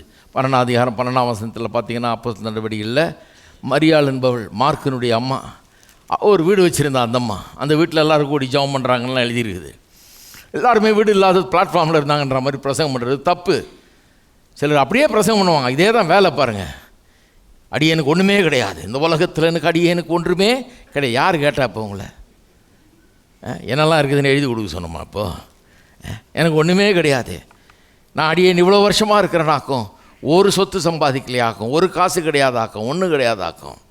அவங்களுக்கு என்ன கொள்கைன்னா, இதெல்லாம் வச்சு என்ன பண்ணிட்டாங்க, யாரோ அவங்களுக்கு போச்சு விட்டாங்க சின்ன வயசுலேயே. நமக்கு ஒன்றும் இருக்கக்கூடாது, நம்முடையதுன்னு ஒன்றும் இருக்கக்கூடாது, எல்லாம் பொதுவாக தான் இருக்கணும். நம்முடையதுன்னு 2 சட்டைக்கு மேலே இருந்தால் மீதியெல்லாம் கொடுத்துடணும். நம்மக்கிட்ட எதுவுமே அதிகமாக இருக்கக்கூடாது, அன்றாட தேவைகளுக்கு மட்டுமே இருக்கணும் ஒழிய. இதெல்லாம் நிறைய போதிப்பாங்க, கவனிக்கணும், ஜாக்கிரதையாக இருக்கணும் இந்த மாதிரி ஆளுங்கிட்ட. ஏன்னா வாழ்க்கை கெட்டு போயிடும், எதிர்காலம் கெட்டு போயிடும், உங்கள் குழந்தைகள் கெட்டு போயிடும், அவங்களுடைய எதிர்காலம் கெட்டு போயிடும். ஹலோ, இதெல்லாம் உள்ளேருந்து பார்த்துட்டு வந்த ஆள் நான் சொல்கிறேன். எங்கள் அப்பா ஒரு ஸ்தாபனத்தில் இருந்தார் அந்த காலத்தில். அவர் வாலிபனாக இருந்தபோது 17 வயசுலேருந்து இருந்தார். அவங்க சொல்லி கொடுத்தாங்க, உனக்குன்னு ஒன்றுமே இருக்கக்கூடாது, இந்த உலகத்தில் எதுவுமே இருக்கக்கூடாது. அப்போனா பேங்க் அக்கௌண்ட்டே இருக்கக்கூடாது. அன்னன்னைக்கு தேவையானதான் இருக்கணும்னா பேங்க் அக்கௌண்ட் எப்படி இருக்க முடியும்? பேங்க் அக்கௌண்ட் இருந்தாலே அதில் ஏதாவது பேலன்ஸ் இருக்கணுமே, அதுவும் கூடாதுன்றாங்களே அவங்க. அதில் 1000 ரூபா பேலன்ஸ் இருந்தால் கூட தப்புன்றாங்க. அப்போ ஒன்றுமே இருக்க முடியாது, பேங்க் அக்கௌண்ட் இருக்கக்கூடாதுன்னே போதிச்சாங்க. நிலம் இருக்கக்கூடாது, வீடு இருக்கக்கூடாது, இந்த வசனத்தை வச்சு தான். நிலம் இருக்கக்கூடாது, வீடு இருக்கக்கூடாது, பேங்க் அக்கௌண்ட்டும் இருக்கக்கூடாது அப்படின்னு போதிச்சாங்க. எங்கள் அப்பா பேங்க் அக்கௌண்ட்டே இல்லை, இத்தனைக்கும் ஊழியம் செய்கிறார், கஷ்டப்பட்டு ஊழியம் செஞ்சிட்ருக்காரு. ஊழியத்தின் மத்தியில் ரொம்ப பணம் தேவைப்படுது அவருக்கு, ஊழியம் செஞ்சிட்ருக்காரு. யாரோ ஒரு ஆள், இவருக்கு யாருன்னே தெரியல, அவரை ஒரு செக் அனுப்புகிறாரு. யாருன்னே தெரியாது, கர்த்தர் தான் அந்த ஆளுடைய உள்ளத்தில் பேசி அவர் உதவி செய்கிறதுக்காக அவர் ஒரு செக் அனுப்பிச்சார். செக் அனுப்பிச்சா கேஷ் பண்ணுறதுக்கு பேங்க் வேணுமே. இவர் இந்த உபதேசத்தில் வளர்ந்தவர், நமக்கு ஒன்றும் வேணாம், நமக்கு எதுவுமே இருக்கக்கூடாதுன்னு உபதேசத்தில் வளர்ந்தவர். செக் எடுத்துக்கிட்டு என்ன பண்ணுறதுன்னு தெரியல, ஒரு 4 நாள் வச்சுருந்து பார்த்தார். அப்புறம் டிசைட் பண்ணார், இங்கே ஒரு பாரம்பரிய கிறிஸ்தவ சபை இங்கே நம்ம பிரசவாக்கத்துலேயே இருக்குது, அங்கே ஒரு போதகர் இருந்தார். அவரை கொஞ்சம் இவருக்கு தெரியும் லேசா. ஆனால் அந்த மாதிரி ஆட்களில் தான் இவங்கெல்லாம் ரொம்ப இதாக பேசுகிறது, அவங்களுக்கு ஒன்றும் தெரியாதாக்கும். நாங்கள் தான் பெரிய ஆவியை பெற்றவர்கள், நாங்கள் ரொம்ப வசதியானவங்க, நாங்கள் பெரிய வல்லமையானவர்கள், அவர்கள்ட்ட ஒன்றும் கிடையாதாக்கும் அப்படின்ற மாதிரி பேசுவாங்க. கடைசியில் அவர்கிட்ட தான் போக வேண்டியதாக போச்சு. அவர்கிட்ட போய் எங்கள் அப்பாவே சொன்ன கதை இது. அவர்கிட்ட போய் கதவு தட்டியிருக்காங்க. கதவு தட்டினோன்னு திறந்தாராம். திறந்த உடனே இந்த மாதிரி செக் ஒன்று வந்துருக்குது, எனக்கு அக்கௌண்ட்டு கிடையாது, இதை எப்படியா மாற்றி தர முடியுமான்னாராம். அவர் பாருங்கள் எவ்வளோ நல்ல மனுஷன்னு. அவர் பார்த்துருக்காரு, சரி இந்த ஆள் அந்த கும்பல்லேருந்து வர்றவர், அவர் இவங்களுக்கெல்லாம் பேங்க் அக்கௌண்ட்லாம் இருக்கான்னு சொல்லி, சரி வாங்க என் கூடன்னு சொல்லி பரிதாபப்பட்டு கூப்பிட்டு போய் பேங்க் கூப்பிட்டு போய் அவரே அவருடைய அக்கௌண்ட்டில் இதை போட வச்சு, அவருன்னா பெரிய நம்பிக்கை அந்த பேங்க்கில் அந்த காலத்தில் அவங்களுக்கு. செக்கை போட்ட உடனே காசை கொடுத்துட்டான், நம்மளுக்கு காசையும் வாங்கிட்டு வந்துட்டார். எங்கள் அப்பாவுக்கு ரொம்ப சந்தோஷம். யாரோ தெரியாத ஆள் அனுப்பிச்சிருக்காரு, கேஷும் பண்ணியாச்சு, சரி இதோட முடிஞ்சதுன்றார். அடுத்த மாதம் டபுள் அமௌண்ட் வருது, இதே செக்கு இதே ஆள் டபுள் மடங்காக அனுப்புகிறாரு. யாருன்னே தெரியல. அவர் பாட்டுக்கு ஒரு கவரில் வச்சு ஒரு பேப்பரை சுற்றி அனுப்புகிறாரு, ஒரு லெட்டர் கூட கிடையாது. வருது, எடுத்துக்கிட்டு போய் திருப்பியும் அவர்கிட்ட கதவு தட்டினாராம், வேறு வழி இல்லை. அவர் அமௌண்ட்டை பார்த்தோன்னு பயந்துட்டாராம். ஐயோ இதுனா இவ்வளோ பெரிய அமௌண்ட்லாம் வருது உங்களுக்கு, இதை போய் என் பேங்க் அக்கௌண்ட்டில் போட்டால் ஏன் வருமானம் கூட்டினதாக காமிச்சிடும், அப்புறம் நான் இல்லதுக்கெல்லாம் வரியெல்லாம் கட்டணும், அது தப்பு, நீங்கள் பேங்க் அக்கௌண்ட் ஆரம்பிக்கணுமே அப்படின்னாராம். எங்கள் அப்பா சொன்னாராம், எங்களுக்கு அதிலெல்லாம் நம்பிக்கை இல்லை, நாங்களாம் பெரிய பரிசுத்தவான்கள், நாங்கள்லாம் உங்களை பரிசுத்தவான்களே இல்லைன்னு நினச்சோம், நாங்கள் பெரிய பரிசுத்தவான்கள், நாங்கள் பேங்க் அக்கௌண்ட் இல்லாத பரிசுத்தவான்கள் ஐயா, எங்கள்கிட்ட பேங்க் அக்கௌண்ட் இல்லைன்னாராம். முதல்ல ஆரம்பித்து தரோம் வாங்கன்னு சொல்லி கூப்பிட்டு போய் அவரே பேங்க்கில் ரெக்கமெண்ட் பண்ணி ஒரு அக்கௌண்ட்டை ஓப்பன் பண்ணி அந்த அக்கௌண்ட்டில் செக்கை போட்டிருக்கிறாங்க. எங்கள் அப்பா தான் சொல்லுவார், காலம் பூரா சொல்லுவார், இந்த மாதிரி ஒன்றும் இருக்கக்கூடாது, அன்னன்னைக்கு தேவையை தவிர மீதி ஒன்றும் இருக்கக்கூடாது, பேங்க் அக்கௌண்ட் இருக்கக்கூடாது, வீடு இருக்கக்கூடாது, வாசல் இருக்கக்கூடாது, நிலம் இருக்கக்கூடாதுன்னு சொல்கிறோன்னா நம்பவே நம்பாதே சொல்லுவார். அவன் அப்படி தான் சொல்லுவான். அவர் சொல்லுவார், நீ அவன்கிட்டையும் ஆமேன்னு போட்டு நீ போய் செய்கிறத செய். எங்கள் அப்பாவுடைய கொள்கை எப்படி ஆகிடுச்சுன்னா, அவனுக்கு அறிவு இருக்கணும் தான் சொல்லுவார், முட்டாளாக இருக்கக்கூடாது. அவன் ஏதோ சொல்கிறான்னா சரி, அவன் மூஞ்சிக்கு நேரம் ஆமேன்னு சொல்லிட்டு போய் நம்ம செய்கிறத கரெக்டாக செய்யணும், கடவுள் நம்மளுக்கு அறிவை கொடுத்துருக்காருன்னு பாரு. அதை கரெக்டாக இன்றைக்கு வரைக்கும் ஃபாலோ பண்ணிட்டு வரேன் நான். ஆனால் நான் ஆமீன் கூட சொல்கிறதில்ல அவங்கள்ட்ட, நேராகவே சொல்லிடுது முடியாது போங்க. கொஞ்சம் தைரியம் வந்துடுச்சு எனக்கு. ரொம்ப பெரிய தப்பு பாருங்கள். இதெல்லாம் நான் உள்ளே போய் பார்த்துட்டு வந்ததுனால சொல்கிறேன், நீங்கள் போய் அதில் மாட்டிக்கக்கூடாது. சிலர்லாம் போய் இது ஒரு கவர்ச்சி பாருங்கள், ஒன்றுமே இல்லையாக்கும், சொந்தமாக எனக்கு ஒன்றுமே கிடையாதுன்னு ஒரு கவர்ச்சி ஜனங்களை போட்டு இழுக்கிறாங்க. நீயும் அப்படியே இரு அப்படின்னு இவனும் அப்படியே போகிறான். அடியனுக்கு ஒன்றும் இல்லாதவனாக இருக்கணும், வாழ்க்கையில் குறிக்கோளே ஒன்றும் இல்லாதவனாக இருக்கணும் அப்படின்ற குறிக்கோள். ஆனால் வேதவசனம் அதை போதிக்கவே இல்லை. இந்த வசனங்களை பயன்படுத்தி யூட்டிலிட்டேரியனிசத்தை போதித்தார்கள். யூட்டிலிட்டேரியனிசம்னா என்ன? தேவைக்கு அதிகமாக கொஞ்சம் கூட இருக்கக்கூடாது, ஒரு நய பைசா அதிகமாக இருந்தால் கூட நீங்கள் பாவம் செய்கிறீர்கள் அப்படிங்கிறத போதிச்சாங்க. கிடையவே கிடையாது.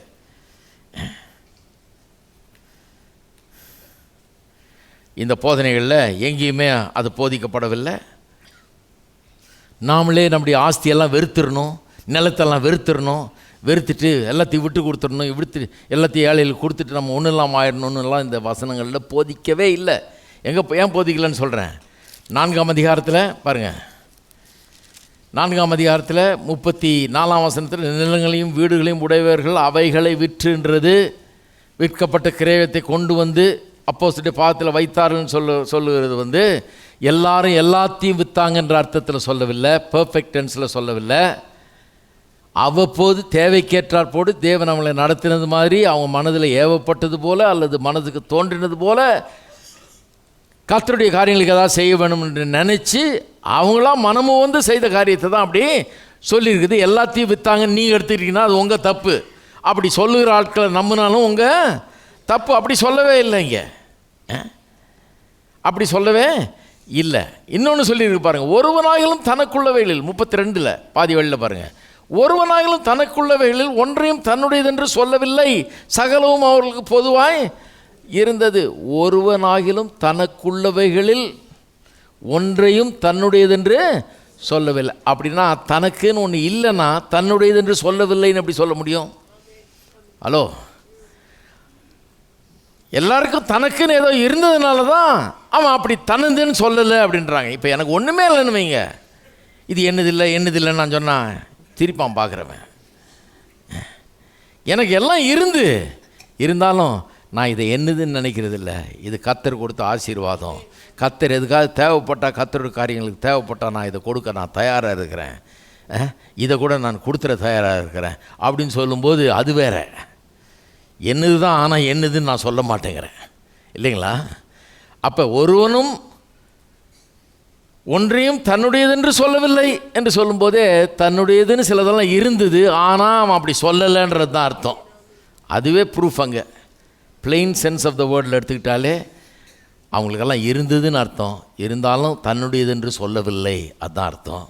34ஆம் வசனத்தை பார்த்தீங்கன்னா விற்றுன்னு இருக்குது. விற்றுங்கிறது ஒரே நேரத்தில் எல்லாத்தையும் விற்றுட்டாங்கன்னு, ஏதோ ஒரு சில காரியங்களை அவ்வப்போது ஏவப்பட்டபடி அல்லது தங்களுக்கு தோன்றினபடி விற்று ஆண்டவருக்காக, ஆண்டவருடைய ஊழியர்களுக்காக சில உதவிகளை அவர்கள் செய்திருக்கிறார்கள் ஒழிய எல்லாத்தையும் விற்றுட்டு வந்துட்டாங்க அப்படின்னு இதை வச்சு போதிக்கிறது மகா பெரிய தவறு. இது ஏன் இப்படி எழுதியிருக்கு தெரியுமா? லூக்கா தான் எழுதுகிறார். இதை வேணும்னே இதை வணைகிறார், ஒரு விதமாக வார்த்தைகளை கொண்டு ஒரு பிக்சரை உருவாக்குறார். என்ன பிக்சரு? வேதத்தில் ஒரு ஒற்றுமை இருக்குது. பழைய ஏற்பாட்டுக்கும் புதிய ஏற்பாட்டுக்கும் ஒரு ஒற்றுமை இருக்குது. பழைய ஏற்பாட்டில் இஸ்ரவேல் ஜனங்கள் வெளியே கொண்டு வந்த பிறகு பாலும் தேனும் ஓடுற தேசத்துக்கு கொண்டு போகிறேன்றார்.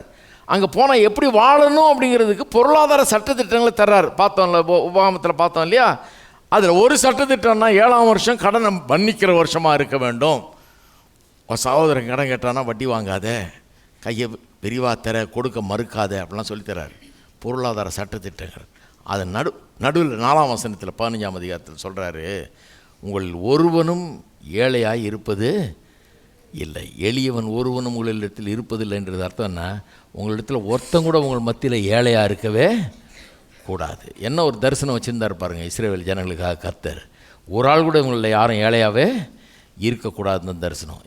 அந்த தரிசனத்தை மனசில் வச்சுக்கிட்டு லூக்கா, ஆனால் யூத பின்னணியிலேருந்து வந்தவர் பாருங்கள், யூத பின்னணியிலேருந்து வந்தவர் கானான் தேசத்துக்கு கொண்டு போகும்போது இந்த தரிசனம் நிறைவேறணும்னு சொல்லி ஆசைப்பட்டாராம் கர்த்தர்.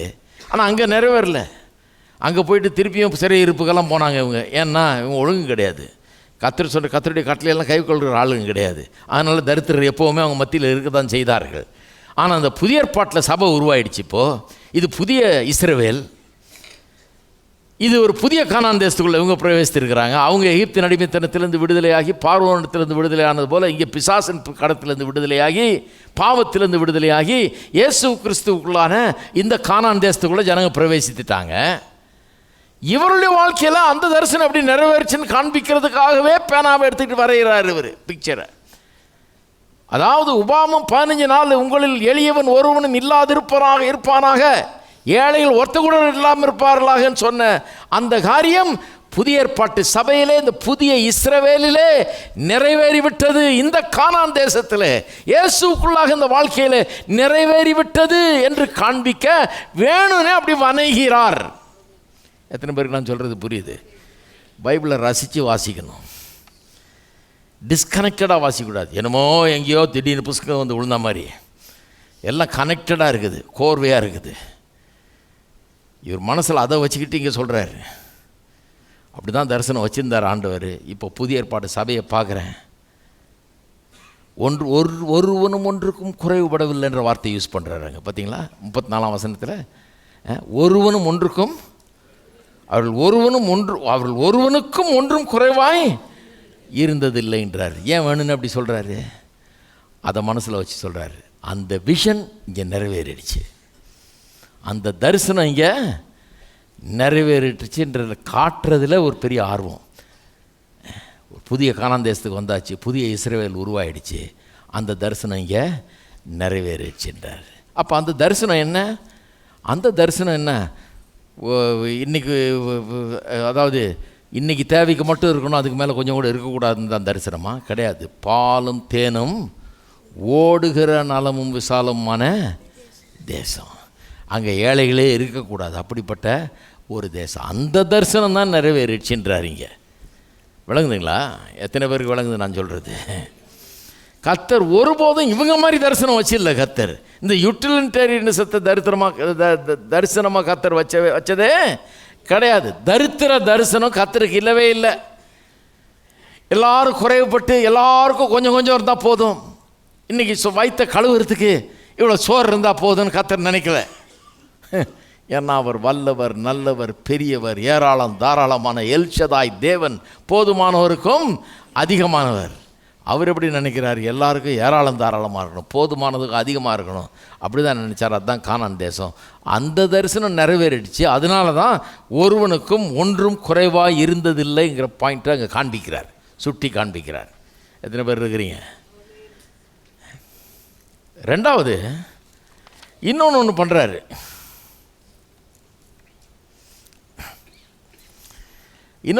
எழுதும்போதே இந்த புதிய இஸ்ரேல் சபை வந்து ஒரு புதிய இஸ்ரேல் என்கிற காண்பதை காண்பிக்கும் விதமாகவே எழுதுகிறார் அவர். அதுதான் மனசில் இருக்குது அவருக்கு. அதை காண்பிக்கிறதுக்காக தான் அவர் எழுதுகிறார். இந்த புதிய இஸ்ரவேல் உருவாகி விட்டது. எகிப்திலேருந்து அன்னைக்கு விடுதலையானாங்க, கானான் தேசத்துக்குள்ளே போனாங்க. இங்கே பாவத்திலேருந்து விடுதலையானாங்க, கிறிஸ்துவுக்குள்ளாக வந்து விட்டார்கள். அங்கே ஒருவனுக்கும் ஒன்றும் குறைவுபடக்கூடாது, ஒருவனும் ஏழையாக இருக்கக்கூடாதுன்னு சொன்னார். இங்கே அதே தரிசனம் இப்போ நிறைவேறி இருக்குது. ஆதி திருச்சபையில் எருசலேமில் அப்படிப்பட்ட ஒரு நிலை உருவாகி இருக்கிறது என்பதை அவர் காண்பிக்கிறார். ஆகவே இதை எடுத்து வைத்துக்கொண்டு இவர் அந்த நோக்கத்தோடு எழுதுகிறார் பாருங்கள். எதுக்கு? இது ஒரு புதிய இஸ்ரேல். இங்கே அந்த தரிசனம் வந்து அந்த இஸ்ரவேலை குறித்து வச்சுருந்த தரிசனம் அன்றைக்கி நிறைவேறலை, இன்றைக்கி வந்து நிறைவேறிச்சுன்றது மாதிரி காண்பிக்கிறதுக்காக தான் இவர் எப்படி எழுதுகிறார். இதை வச்சுக்கிட்டு யூட்டிலிட்டேரியனிசத்தை ஒரு மாடல் ஃபார் லைஃப்னு ஆக்கிடக்கூடாது. தேவைக்கு அதிகமாக எதுவுமே இருக்கக்கூடாதுன்றதை தான் இது போதிக்கிறதுன்னு சொன்னால் அது மகா பெரிய தப்பு. மூணாவது ஒரு காரணம் இருக்குது. மூணாவது காரணம் என்னென்னா பாருங்கள், இன்னொரு தீம் ஒன்று வந்துக்கிட்டே இருக்குது. ஆதியாமத்துலேருந்து ஆரம்பித்து வருது. அது என்ன? Eating and drinking. சொன்னேன் உங்களுக்கு ஏற்கனவே. ஈட்டிங் அண்ட் ட்ரிங்கிங், புசிப்பும் குடிப்பும். அங்கே சிருஷ்டிப்பில் எல்லாத்தையும் முதல் அதிகாரத்தில் உண்டாக்குன உடனே ஆதியாமத்தில் சொல்கிறாரு, இவைகளெல்லாம் உனக்கு ஆகாரமாக ஏற்படுத்தினேன். சாப்பாடு சப்ஜெக்ட் வந்துருச்சு. ரெண்டாவது அதிகாரத்தில் சொல்கிறாரு, மரத்தின் எல்லா மரத்தின் கனியும் நீ தாராளமாக புசிக்கலாம், இந்த ஒரு மரத்தின் கனியை மட்டும் புசிக்காது. ஏன் இந்த ஈட்டிங் ட்ரிங்கிங் டீம் அப்பப்போ வருது தீம்? எப்போ பார்த்தாலும் இதை பற்றி பேசிகிட்டு இருக்கிறாரு. கானான் தேசத்தில் இது எகிப்தின் அடிமைத்தனத்திலேருந்து விடுதலை ஆக்குறாரு. எப்பேற்பட்ட தேசத்துக்கு கொண்டாடுறார்? பாலும் தேனும் திருப்பி ஈட்டிங் அண்ட் ட்ரிங்கிங். அது எப்படிப்பட்ட தேசம்? செம்பு வெட்டி எடுக்கிற தேசம், இரும்பு இருக்குதாங்க, செம்பு இருக்குதான்லாம் சொல்லிட்டு ஒலிவ எண்ணெய் இருக்குது, மாதுளம் பழம் இருக்குது. சாப்பிட்டு ஒன்றுக்கும் குறைவுபடாத தேசம், சாப்பிட்டு திருப்தியாக இருக்கிற தேசம், இப்படின்லாம் அதை வர்ணிக்கிறார். ஏன் திருப்பியும் சாப்பாடு சப்ஜெக்டு? அதில் பெரிய அர்த்தம் இருக்குது பாருங்கள். சாப்பிட்டு திருப்தியாக இருக்கிற தேசம், ஒன்றுக்கும் குறைவுபடாத தேசம்னா தேவ ஆசீர்வாதங்கள் அந்த இடத்துல இருக்கும், ஒரு குறைவும் இருக்காதுங்கிறத எடுத்து காட்டுறதுக்காகவே அப்படிப்பட்ட லாங்குவேஜ் யூஸ் பண்ணுவோம். ஈட்டிங் அண்ட் ட்ரிங்கிங் வந்து அந்த காலத்தில் அது ஒரு பெரிய இதாக இருந்துச்சு பாருங்கள். ஒருத்தன் நல்லா சாப்பிட்டு திருப்தியாக இருந்தான்னா அவன் நல்லா வசதியாக இருக்கிறான்னு அர்த்தம். இன்றைக்கி கூட நம்ம நாட்டில் அது வழங்குது. வெளிநாடுகளில் வேணால் போனால் இது கொஞ்சம் இன்னும் கொஞ்சம் விளக்கணும். ஏன்னா சாப்பிட்டு திருப்தியாக இருக்கிறது வந்து அவங்களுக்கு பெரிய வசதி மாதிரி தெரில. அவங்களுக்கு வந்து பெரிய வீடு இருக்கணும், ஒரு கார் இருக்கணும், அதெல்லாம் இருந்தால் தான் வசதி மாதிரி அவங்களுக்கு தெரியுது. நம்ம ஊரில் இன்னும் ஜனங்க சாப்பிட்டு திருப்தியாக இருந்தாலே நான் நல்லா சாப்பிட்டேன், நல்லா திருப்தியாக இருக்கிறனாலே ஓரளவுக்கு வசதியாக இருக்கிறான்ற மாதிரி திங்கிங் இங்கே இருக்குது. மேலை நாடுகள்லாம் அதெல்லாம் தாண்டி ரொம்ப தூரம் போயிட்டாங்க. அவங்க சொந்தமாக நல்ல பெரிய வீடு இருக்கணும், காடே இருக்கணும், காருங்க இருக்கணும், இது இருக்கணும், அது இருக்கணும் அப்படின்லாம் எதிர்பார்க்குறாங்க. சிலர் பிளேன்லாம் இருக்கணும்னு எதிர்பார்க்குறாங்க. அப்போ தான் வசதிங்கிற மாதிரி பார்க்குறாங்க. ஆனால் அந்த காலத்து லாங்குவேஜ் படி பார்த்திங்கன்னா புசித்து குடித்தான்னா ஒருத்தன் நல்லா புசித்து சாப்பிட்டு திருப்தியாக இருந்தான்னா பெரிய பணக்காரன், வசதி அப்படின்றது தான் அர்த்தம். அந்த தீம் அப்படியே வந்துக்கிட்டே இருக்குது பாருங்கள் இதில்.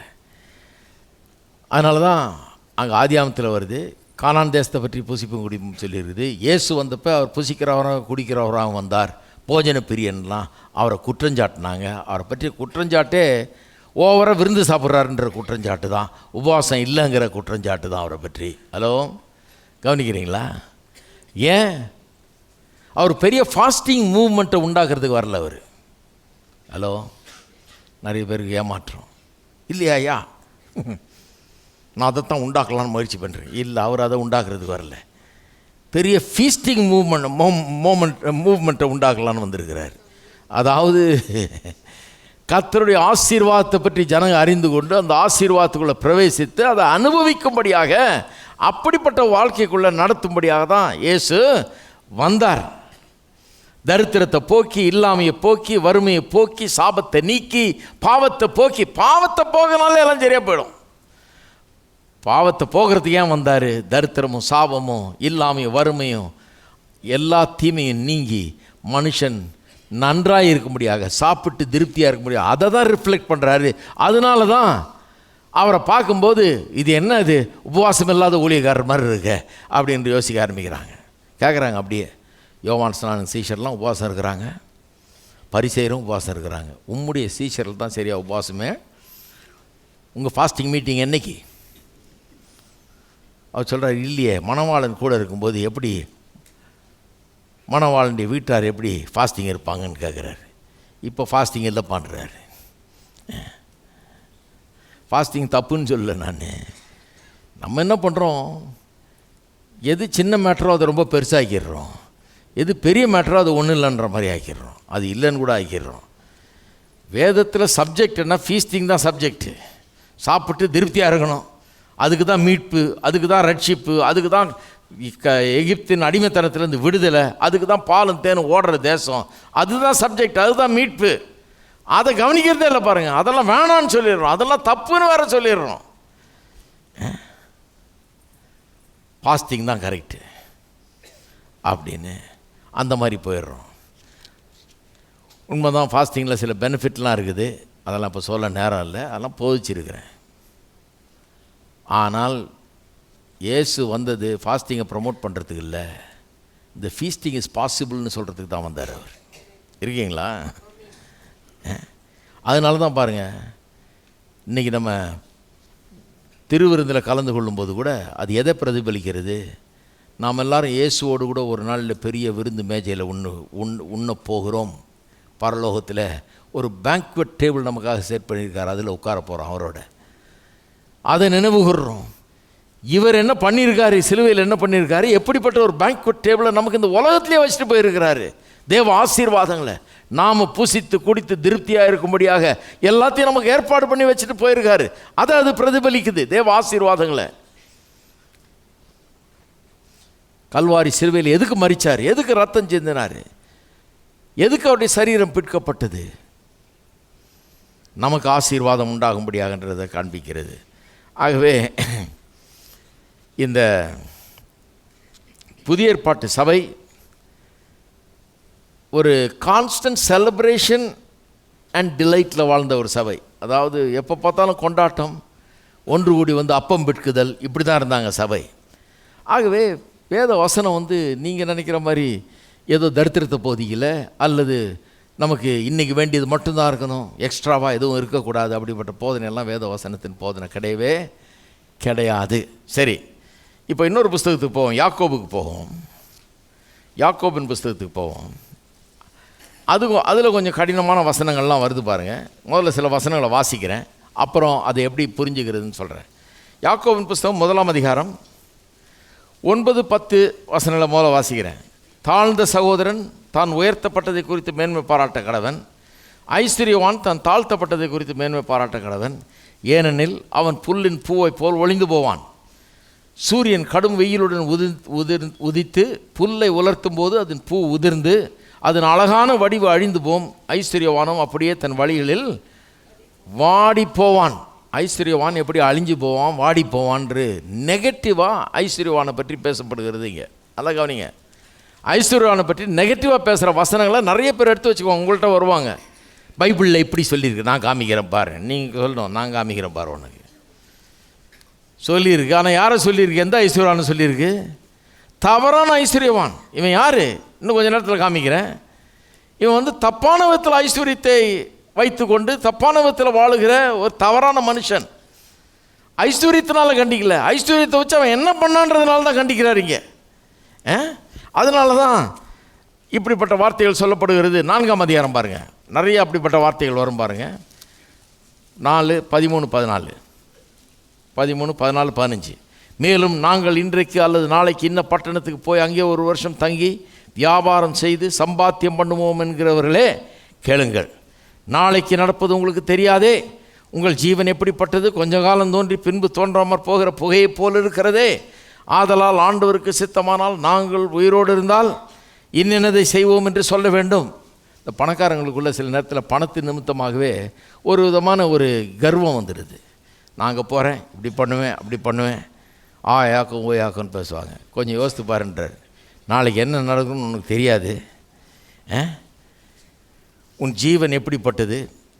கொஞ்ச காலம் தோன்றி பின்பு தோன்றாமற் போகிற புகையை போல் இருக்கிறது. ஒரு வேப்பர் மாதிரி இருக்குது, புகையை போல் இருக்குது ஜீவன். ஆகவே கொஞ்சம் நிதானமாக பேசுன்றார். பணம் ஏராளமாக இருக்கிறதுனால நான் அப்படி பண்ணுவேன் இப்படி பண்ணுவேன்னு பேசாத, எப்போவுமே கொஞ்சம் நிதானித்து பேசு. கர்த்தருக்கு சித்தமானால் இதை செய்வோம், அப்படி பேசு அப்படிங்கிறார். இது யாரை பற்றி சொல்லுது? அகங்காரம் பிடிச்சி திரிகிற அந்த பணக்காரர்கள். அந்த பணமே தங்களுக்கு ஒரு பெரிய தன்னம்பிக்கையை கொடுத்துருச்சு. அவங்களுக்கு தாங்க மேலே பெரிய நம்பிக்கை, தாங்க எப்படி பண்ணுவோம் சாதிச்சிருவோன்னு நினைக்கிறாங்க. கர்த்தர் மேலே நம்பிக்கை வை, உன்னை கர்த்தருக்கு முன்னால் தாழ்த்து, அதுதாங்க மெசேஜ். அவன் பணம் இருந்ததுனால அவனை திட்டல. பணம் என்ன ஆயிடுச்சு, ஆளை திசை திருப்பி விட்டுருச்சு. தவறான ஒரு கர்வத்தை உண்டாக்கி விட்டது, ஒரு விதமான திமிரை உள்ள உண்டாக்கி விட்டது. நான் அப்படி பண்ணுவேன் இப்படி பண்ணுறேன்னு பேசுகிறான். அவனை கரெக்ட் பண்ணுது, கரெக்ட், நான் ஒத்துக்கிறேன். அப்படிப்பட்டவன் கரெக்ட் பண்ணப்பட தான் வேணும். ஆனால் இதை வச்சு பணக்காரனையே சபிக்கிறது, அவனை எப்போ பார்த்தாலும் திட்டுறது தப்பு. அடுத்த வசனம் பாருங்கள், 5ஆம் அதிகாரம். இதெல்லாம் ரொம்ப அல்வா சாப்பிட்ற மாதிரி நிறைய பேருக்கு. 5ஆம் அதிகாரம் 1ஆம் வசனம். ஐஸ்வர்யவான்களே கேளுங்கள், உங்கள் மேல் வரும் நிர்பந்தங்கள் நிமித்தம் அலறி அழுங்கள். ஒருத்தர் அன்றைக்கி பிரசங்கம் பண்ணுறாரு, நான் கேட்டிருந்தேன். ஐஸ்வர்யவான்களே கேளுங்கள் கத்துறாரு பாருங்க, காட்டு கூச்சல் போடுறாரு. உங்கள் மேல் வரும் நிர்பந்தங்களை நிமித்தம் அலறி அழுவுங்கள். இவர் சொல்கிறத கேட்டாலும் அவன் அலறி ஓடி போயிடுவான். மீட்டிங்கில் இருந்தான்னா தப்பி தவறி உட்காந்துருந்தான்னா எந்திரிச்சு ஓடியே போயிடுவாங்க. ஏன்னா நீ பணம் வச்சுருந்தேன்னா, உனக்கு சொத்து இருந்ததுனாலே கர்த்தர் உனக்கு எதிரின்ற மாதிரி பேசுகிறாரு. உங்கள் ஐஸ்வர்யம் அழிந்து உங்கள் வஸ்திரங்கள் பொட்டரித்து போயின, உங்கள் பொன்னும் வெள்ளியும் துருப்பிடித்தது, அவைகளுள்ள துரு உங்களுக்கு விரோதமாய் சாட்சியாக இருந்து அக்னி போல உங்கள் மாம்சத்தை தின்னும். கடைசி நாட்கள் பொக்கிஷத்தை சேர்த்தீர்கள், இதோ உங்கள் வயல்களை அறுத்த வேலைக்காரருடைய கூலி உங்களால் அநியாயமாய் பிடிக்கப்பட்டு கூக்குரல் இடுகிறது. இப்போ தெரியுது எந்த மாதிரி பணக்காரங்கன்னு, ஏன் இவ்வளோ திட்டுறாருன்னு இப்போ தெரியுது. ஹலோ, அதான் பாருங்கள், எதையுமே கவனிக்கணும். ஏன் திட்டுறாரு? இவன் அயோக்கியமான ஒரு பணக்காரன், எல்லாரையும் கசக்கி பிழிஞ்சு வேலையை வாங்கி சம்பளத்தை சரியாக கொடுக்காதவன். வயல்களை அறுத்த வேலைக்காரருடைய கூலி உங்களால் அநியாயமாய் பிடிக்கப்பட்டு கூக்குரல் இடுகிறது. அந்த கூலியே கற்று தான் ஐயோன்னு அவனுக்கு போய் சேர வேண்டியதை வச்சிட்டு இருக்காருனே. அறுத்தவருடைய கூக்குரல் சேனைகளுடைய கர்த்தரின் செவிகளில் பட்டது. அவன் வேலை செய்ய விட்டுட்டு அவனுக்கு காசை தரலைன்னா அவனுடைய கூக்குரல் கர்த்தர் கேட்குறாராம். அவன் அழுகிற அவனுடைய அழுகையை அவனால் ஒருவேளை அவன் பலனற்று இருக்கலாம், அவன் ஏழையாக இருக்கலாம், ஒன்றும் செய்ய முடியாமல் இருக்கலாம் அவங்கள. ஆனால் அவனுடைய கூக்குரல் கர்த்தருடைய சமூகத்தில் போய் எட்டுகிறது. அந்த ஏழையின் கூக்குரலை கர்த்தர் கேட்கிறார். என்ன அருமையான வார்த்தைகள் பாருங்கள். இதை தவறாக எடுத்துக்கிட்டு பணக்காரனாக இருக்கவனெல்லாம் கர்த்தர் திட்டுறாரு, பைபிள் திட்டுதுன்னு சொல்கிறது மகா பெரிய தப்பு. இந்த மாதிரி பணக்காரனை தான் திட்டுது. பூமியில் நீங்கள் சம்பிரமமாய் வாழ்ந்து சுகபோகத்தில் உழன்றீர்கள். உடனே சுகபோகத்தில் உழன்றதெல்லாம் தப்பு, கட்டிலில் படுக்கிறது தப்பு, மெத்தையில் கிடக்கிறது தப்பு, மாடி மேலே மாடி கட்டுறது தப்பு, எல்லாம் மேலேருந்து இடிஞ்சு உளுமாக்கும். சுகபோகமாய் வாழ்ந்து சுகபோகத்தில் உழன்றீர்கள், கொளுத்தவைகளை அடிக்கும் நாளில் நடக்கிறது போல உங்கள் இருதயங்களை போஷித்தீர்கள். நல்லா சாப்பிட்றதும் தப்பு, நல்லா கறி மீன் சாப்பிட்டாலும் தப்பு. எல்லாத்துக்கும் வசனம் இருக்குது. அந்த மாதிரி ஆளுங்களை பாருங்கள், எல்லாத்துக்கும் வசனம் காமிப்பாங்க. நான் தான் சொல்கிறது ஒரு ஆள்கிட்ட, சாவறதுக்கும் வசனம் இருக்குது, வாழ்கிறதுக்கும் வசனம் இருக்குது, அழிஞ்சு போகிறதுக்கும் வசனம் இருக்குது, நல்லா இருக்கிறதுக்கும் வசனம் இருக்குது. வசனத்தை நம்ம எப்படி வேணால் எடுத்துக்கலாம். ஆனால் வசனம் அதை சொல்லலை, வசனம் வேற சொல்லுதுயா. வசனம் அப்படி சொல்லலை, வசனம் சாவ சொல்லலை, வசனம் அழிஞ்சு போன்னு சொல்லலை, நல்லா இருக்க தான் சொல்லுது வசனம். இப்படி பேசுதுன்னா எதனால் அப்படி பேசுகிறாங்கன்னு கவனிக்கணும். நீதிமானை நீங்கள் ஆக்கினைக்குள்ளாக தீர்த்து கொலை செய்தீர்கள், அவன் உங்களோட எதிர்த்து நிற்கவில்லை. நல்லவனை கொலை செஞ்ச ஆளுங்க இவங்க. இந்த ஐஸ்வர்யவானில் எப்படி திட்டுறாரு பாருங்க. உனக்கு ஐயோன்றார், உங்கள் நிர்பந்தங்கள் நிமித்தம் அலறி அழுங்கள்ன்றார். ஏன்? கொலகாரப்பாவிகள் இவங்க, அநியாயம் பண்ணவங்க, வேலை செஞ்சது கூலியை விட சரியாக கொடுக்காத ஒரு அநியாய பேர்வழிகள், ஏழைகளை ஒடுக்கிறவர்கள், கர்த்தருடைய கட்டளையில் கவனிக்காதவர்கள், கீழ்ப்படியாதவர்கள், அதன்படி வாழாதவர்கள். யாக்கோபு யாருக்கு எழுதுகிறார்ன்றது கவனிக்க வேணும். ஆதி திருச்சபை அந்த பெந்தகோஸ்து நாளுக்கு பிறகு ஒரு 10-15 வருஷத்துக்கு பிறகு பெரிய துன்பம் அங்கே உண்டானது எருசலேமில். துன்பம் உண்டானது நிமித்தம் ஜனங்கள் மிகவும் பாடுபட்டார்கள். நிறைய பேர் தங்களுடைய சொத்துக்களை இழந்தார்கள், உடைமைகளை இழந்தார்கள், துன்பத்துக்குள்ளானார்கள். தரித்திரம் அநேகரை பிடித்து வாட்டியது. இப்படியெல்லாம் நடந்துட்டு இருக்குது பாருங்கள். அதன் மத்தியில் நிறைய இந்த மாதிரி ஒடுக்குகிறவர்கள் ஐஸ்வர்யவான்கள். ஒரு சிலர் சொல்கிறாங்க ஒரு கிறிஸ்தவ ஐஸ்வர்யவான்களை பற்றி எழுதுகிறாருன்னு. இருந்து சிலர் சொல்கிறாங்க இல்லை, பொதுவாக ஐஸ்வர்யவான்கள் இந்த ஆளுகை செய்கிறவர்கள், ஜனங்க மேலே அதிகாரம் உள்ளவர்கள் அநியாயமாக செஞ்சாங்க, அவங்கள பற்றி எழுதுகிறாருன்னு. எதை பற்றி எழுதினாலும் வெறும் அவர்கள் ஐஸ்வர்யவான்களாக இருந்ததுனால அவர்களை பாராட்டலை, அவர்களை கடிந்து கொள்ளலை. ஐஸ்வர்யவான்களாக இருந்ததுனால கடிந்து கொள்ளலை, அவர்கள் செஞ்ச கிரியை நிமித்தமாக தான் அவர்களை கடிந்து கொள்ளுகிறார். அவருடைய வாழ்க்கை அப்படி இருக்குது, மோசமான ஒரு வாழ்க்கையாக இருக்குது, அதனால தான் கடிந்து கொள்கிறார். இதை எழுதினவர் வேறு யாரும் இல்லை, இயேசுனுடைய சொந்த சகோதரர். இயேசுனுடைய குடும்பத்தில் அவருடைய தாயாருக்கு பிறந்த ஒரு மகன் ஜேம்ஸ் என்கிறவர். இவர் தான், இந்த யாக்கோபு தான் எருசலேம் சபைக்கு தலையாக இருந்தார். முக்கியமான ஆளாக அங்கேருந்து எருசலேம் சபையை நடத்தி வந்தார். துன்பத்தில் சிக்கி வறுமை நிமித்தம் பாடுபட்டு கொண்டிருக்கிற அந்த மக்களுக்கு ஆறுதலாக சில வார்த்தைகள் எழுத வேணும்னு எழுதுகிறார். அதனால தான் இந்த அக்கிரமக்கார ஐஸ்வர்யவான்களை திட்டுகிற வார்த்தைகளை பயன்படுத்துகிறார். இன்னும் கேட்டால் ஏழைகளை ஆசீர்வதிக்கிற வார்த்தையும் பயன்படுத்துகிறார். பாருங்கள் 2ஆம் அதிகாரம் 5ஆம் வசனத்தில், நீங்களோ 5ஆம் வசனம், என் பிரியமான சகோதரரே, பார்த்தீங்களா அங்கே எப்படி பேசுகிறாருன்னு. ஐஸ்வர்யவான்களே கேளுங்கள்னாரு இல்லையா? ஐஸ்வர்யவான்கிட்ட சொல்லும்போது உங்களுக்கு ஐயோன்ற மாதிரி சொல்கிறாரு. இங்கே பாருங்கள், பிரியமான சகோதரரே கேளுங்கள். என்ன வித்தியாசம் பாருங்கள், 5:1க்கும் 2:5க்கும். 5:1 பொல்லாத ஐஸ்வர்யவான்களை பற்றி எழுதுகிறாரு, ஐஸ்வர்யவான்களே கேளுங்கள்னு சொல்லிட்டு கதறி அழுங்கள்ன்றாரு. இங்கே சொல்கிறார் பிரியமான சகோதரரை கேளுங்கள். என்ன பண்ண வர்றாரு? அவனுங்களை திட்டி தீர்க்கவும், அவனுங்க மேலே தேவனுடைய நியாய தீர்ப்பை கூறவும், இவர்கள் மேலே தேவனுடைய ஆசீர்வாதத்தை கூறவும் அவர் முயற்சி எடுக்கிறார்.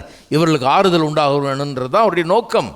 சொல்கிறாரு, பிரியமான சகோதரரை கேளுங்கள், தேவன் இவ்வுலகத்தில் தரித்திரரை விசுவாசத்தில் ஐஸ்வர்யவான்களாகவும் தம்மிடத்தில் அன்பு கூறுகிறவர்களுக்கு தாம் வாக்கு பண்ணின ராஜ்யத்தை சுதந்திரிக்கிறவர்களாகவும் தெரிந்து கொள்ளவில்லையா? சொல்கிறாரு, இன்றைக்கி நீங்கள் தரித்திரர் போல இருக்கலாம், ஆனால் விசுவாசத்தில் நீங்கள் ஐஸ்வர்யவான்களாக இருக்கிறீர்கள்ன்றாரு. அப்புறம் 6ஆம் வசனம் பாருங்கள், 6ஆம் வசனத்தை கவனிங்க. நீங்களோ தரித்திரரை கனவீனம் பண்ணுகிறீர்கள், ஐஸ்வர்யவான்கள் அல்லவா உங்களை ஒடுக்கிறார். இப்போ ஐஸ்வர்யவான்களுக்கு ஸ்விட்ச் பண்ணுறாரு. 5ஆம் வசனம் ஏழைகளுக்கு ஆறுதல், 6ஆம் வசனம் மறுபடியும் ஐஸ்வர்யவானுக்கு கண்டிப்பு. நீங்களோ தரித்திரரை கனவீனம் பண்ணுகிறீர்கள், ஐஸ்வர்யவான்கள் அல்லவா உங்களை ஒடுக்குகிறார்கள். அதனால தான் திட்டுறாரு. அவர்கள் அல்லவா உங்களை நியாயாசனங்களுக்கு முன்பாக இழுக்கிறார்கள். கோர்ட்டுக்கு இழுக்கிறான், ஏழைகளை கோர்ட்டுக்கு இழுத்து அங்கே உண்டு இல்லைன்னு ஆக்குறான். பெரிய பெரிய லாயரை வச்சு கேஸை நடத்தி ஜெயித்து இவன்கிட்ட இருக்கிறதெல்லாம் அபகரிக்கிற வேலையில் இறங்குறாங்க. சொல்கிறார், அவங்க தான் ஒடுக்குறாங்க, அவங்க தான் உன்னை நியாயாசனத்துக்கு முன்னால் இழுக்கிறார்கள், உன் மேலே குற்றம் சாட்டுறாங்க, உன்னை கோர்ட்டுக்கு கொண்டு போகிறாங்க, எல்லாம் பண்ணுறாங்க. அதனால தான் அவங்களுக்கு அவ்வளோ பெரிய திட்டு விழுது. அந்த ஈவில் எக்கனாமிக் லைஃப், பொருளாதார வாழ்க்கையில் பொல்லாதவர்களாக விளங்குகிறவர்கள தான் திட்டுன்னு திட்டி தீர்க்கிறாருங்க. அப்போ யாக்கோபை வாசிக்கும்போது ஒன்று ஞாபகம் வச்சுங்க, ஏழைகளை ஆறுதல் படுத்தும்படி அழுகிறாரு, கண்டிக்கிறாரு ஐஸ்வர்யவான்களை. ஏன்னா அவர்கள் அநியாயம் பண்ணிட்டாங்க, இந்த ஏழைகளை ஒடுக்கிட்டாங்க, ஒன்றும் இல்லாமல் ஆக்கிட்டாங்க. அவங்க தான் இவருடைய நிலைக்கு காரணமாக இருக்கிறார்கள். அதனால் அவர்கள் மேலே ஒரு மாதிரி கோபப்படுகிறார். அப்படிப்பட்ட வார்த்தைகளை பயன்படுத்துகிறார். அது மட்டும் இல்லாமல் நீங்கள் ஆமோஸ் போன்ற தீர்க்கதரிசி நம்ம வாசித்தோம் இல்லையா, ஆமோஸ்லலாம் படித்தோம். அந்த மாதிரி தீர்க்க தரிசன புஸ்தகங்களையும் அங்கே சொல்லப்பட்ட ஐஸ்வர்யவான்களை குறித்த கடினமான வார்த்தைகளையும் வாசிச்சுட்டு அப்படியே யாக்கோபுக்கு வாங்க. யாக்கோபுக்கு வந்தீங்கன்னா இன்னும் தீர்க்க தரிசன புஸ்தகத்தையே வாசிக்கிற மாதிரி இருக்கும். ஒன்றும் இல்லை, அதை அப்படியே கண்டினியூ பண்ணுறாரு இவர். அந்த ட்ரெடிஷனை, எந்த ட்ரெடிஷனை?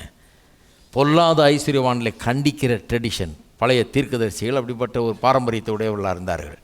பொல்லாத ஐஸ்வர்யவான்களை கண்டித்தார்கள், அவருடைய தவறுகளை கண்டித்தார்கள், உணர்த்தினார்கள்.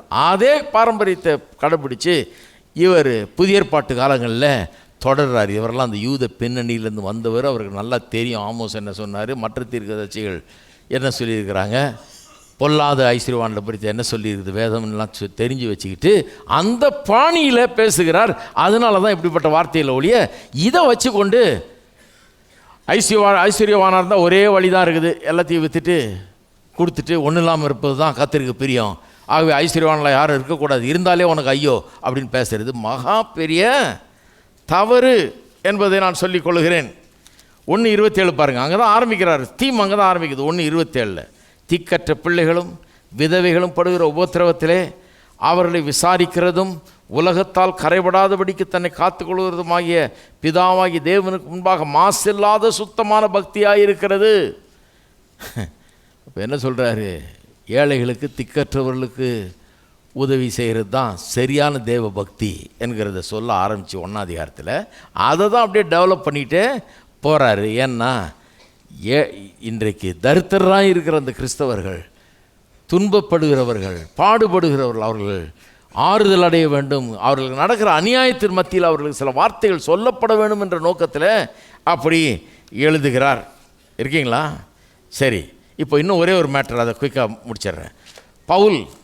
பவுல் தன்னுடைய ஊழியத்தின் நாட்களில் ஒரு 5-6 வருஷம் ஒரு எருசலேமில் உள்ள எருசலேமிலே கஷ்டப்பட்டு கொண்டிருந்த விசுவாசிகளுக்காக, அந்த சபைக்காக ஒரு காணிக்கையை சேகரிக்கிறார்.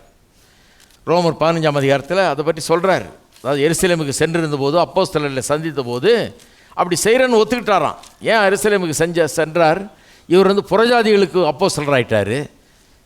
புறஜாதிகளுக்கு அப்போஸ்தலர் ஆனார்னா அங்கே இருக்கவங்கெல்லாம் எருசலேமில் இருக்கிற அந்த இயேசுடைய சீஷர்களாகிய அப்போஸ்தலர்கள்லாம் யூதர்கள் மத்தியில் ஊழியம் செய்தாங்க. பிரதானமாக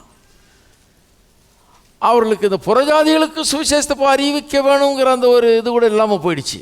அவ்வளோ ஒரு பரந்த மனப்பான்மை வரல. இவர் என்ன பண்ணார், நேராக புறஜாதிகள் மத்தியில் போக ஆரம்பிச்சிட்டார். புறஜாதிகளுக்கு அப்போஸ்தலர் என்று அழைக்கப்பட்டார் இவர். அப்போ இவர் மேலே கொஞ்சம் சஸ்பிஷன் அவங்களுக்கு. இவர் செய்கிற ஊழியம் கரெக்டு தானா? இந்த சுவிசேஷத்தை புறஜாதிகள்லாம் சொல்லணுமா?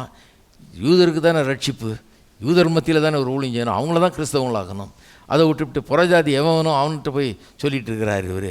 இந்த ஊழியம் சரிதானா இதெல்லாம் பற்றி பேசுகிறதுக்காக அவரை கூப்பிட்றாங்க. ஏன்னா அவங்க பழக்க வழக்கம்லாம் வித்தியாசம், அருவருப்பாக இருக்கும் யூதர்களுக்கு. இந்த புறஜாதியாரை பார்க்கும்போது அவருடைய பழக்க வழக்கங்கள்லாம் இவங்களால் ஏற்றுக்கொள்ளவே முடியாது. அதனால் இவரை கூப்பிட்டு விசாரணை பண்ணி இதை என்ன பண்ணுறாருன்னு தெரிஞ்சுக்கணுன்னு கூடுறாங்க. அதை பற்றி அப்போஸ்தலர் 11ஆம் அதிகாரம் நினைக்கிறாங்க, வாசிக்கிறோம். ஒரு கவுன்சில் கூடுது. கவுன்சில் கூடி எல்லா அப்போஸ்தலரும் உட்காந்துக்கிட்டு இவர் விசாரணை நடத்துகிறாங்க. விசாரணை நடத்திட்டு சரி நீங்கள் பண்ணுறது ஓகே தான் முடிவுக்கு வந்துட்டாங்க. சரி நீங்கள் பண்ணுறதெல்லாம் கரெக்டு, தொடர்ந்து நடத்துங்க, ஆனால் ஒன்று செய்யுங்கன்னு சொல்லி ஒரு கண்டிஷன் போடுறாங்க. 1-2 கண்டிஷன் போடுறாங்க. அது என்னென்னா, அதில் ஒரு கண்டிஷன் என்னென்னா, இந்த எருசலேமில் இன்றைக்கு தரித்திரத்தில் கஷ்டப்பட்டு கொண்டிருக்கிற இந்த கிறிஸ்தவ மக்களுக்கு நீங்கள் உதவி செய்ய வேண்டார் சொல்கிறாங்க. அது நிமித்தமாக தான் அவர் போய் காணிக்கை சேகரிக்க ஆரம்பிக்கிறார். அதை தான் 15ஆம் அதிகாரத்தில் இப்படி சொல்லி 25ஆம் வசனத்தில், இப்பொழுதோ பரிசுத்தவான்கள், ரோமர் 15:25, இப்பொழுதோ பரிசுத்தவான்களுக்கு உதவி செய்யும் காரியமாக நான் எருசலேமுக்கு பிரயாணம் பண்ண எத்தனமாக இருக்கிறேன். மக்கதோனியாவிலும் அகாயாவிலும் உள்ளவர்கள் எருசலேமில் உள்ள பரிசுத்தவான்களுக்குள்ளே இருக்கிற தரித்திரருக்காக சில பொருள் சகாயம் செய்ய விருப்பம் கொண்டிருக்கிறார்கள். பொருள் உதவி செய்யறதுக்கு ஆயத்தமாக இருக்கிறாங்க. யார்? மக்கதோனியா சபையிலையும் அகாயா சபையிலையும் இருக்கிறவங்க சில பணத்தை தரேன்னு இருக்காங்க. அதை கொண்டு போய் நான் கொடுத்து அவர்களுக்கு உதவி செய்யும்படியாக நான் எருசலேமுக்கு பயணமாக போகலான்னு இருக்கிறேன் அப்படிங்கிறார். அப்போ இந்த ஊழியத்தை கொஞ்சம் செஞ்சு வந்தார். அவர்கிட்ட வாக்கு கொடுத்துட்டு வர்றார் எருசலேமில், நான் கண்டிப்பாக தரித்திரருக்கு உதவி செய்கிறேன்னு சொல்லி. போகிற இடங்கள்லாம் அவர்களுக்காக சேகரிக்கிறார். ஏன்னா இவர் போகிற இடம்லாம் புறஜாதியார்கள், அங்கே எருசலேமில் இருக்கிற யூதர்கள். அவருடைய பொருளாதார தேவைன்றதுனால மட்டும் இவர் சேகரிக்கல காசை. வெறும் பொருளாதார தேவைகளுக்கு தான் இவர் உதவி செய்யும்படியாக காசை சேகரித்தார், காணிக்கை திரட்டினார்னா.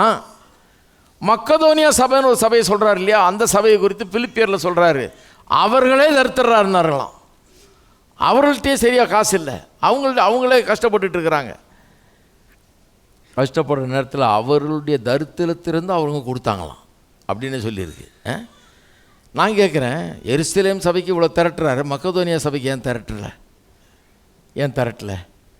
இன்னும் கேட்டால் மக்கதோனியா சபை தரேன்றாங்களாம், அதை வாங்கிட்டு போகிறாராம் அவர். அவங்களே தரித்திரத்தில் இருக்காங்க, அவங்க தரேன்றாங்களாம் எருசலேமுக்கு, அதை வாங்கிட்டு போகிறேன்றார். அதை வேணானாலும் சொல்லியிருக்கணும் அவர்.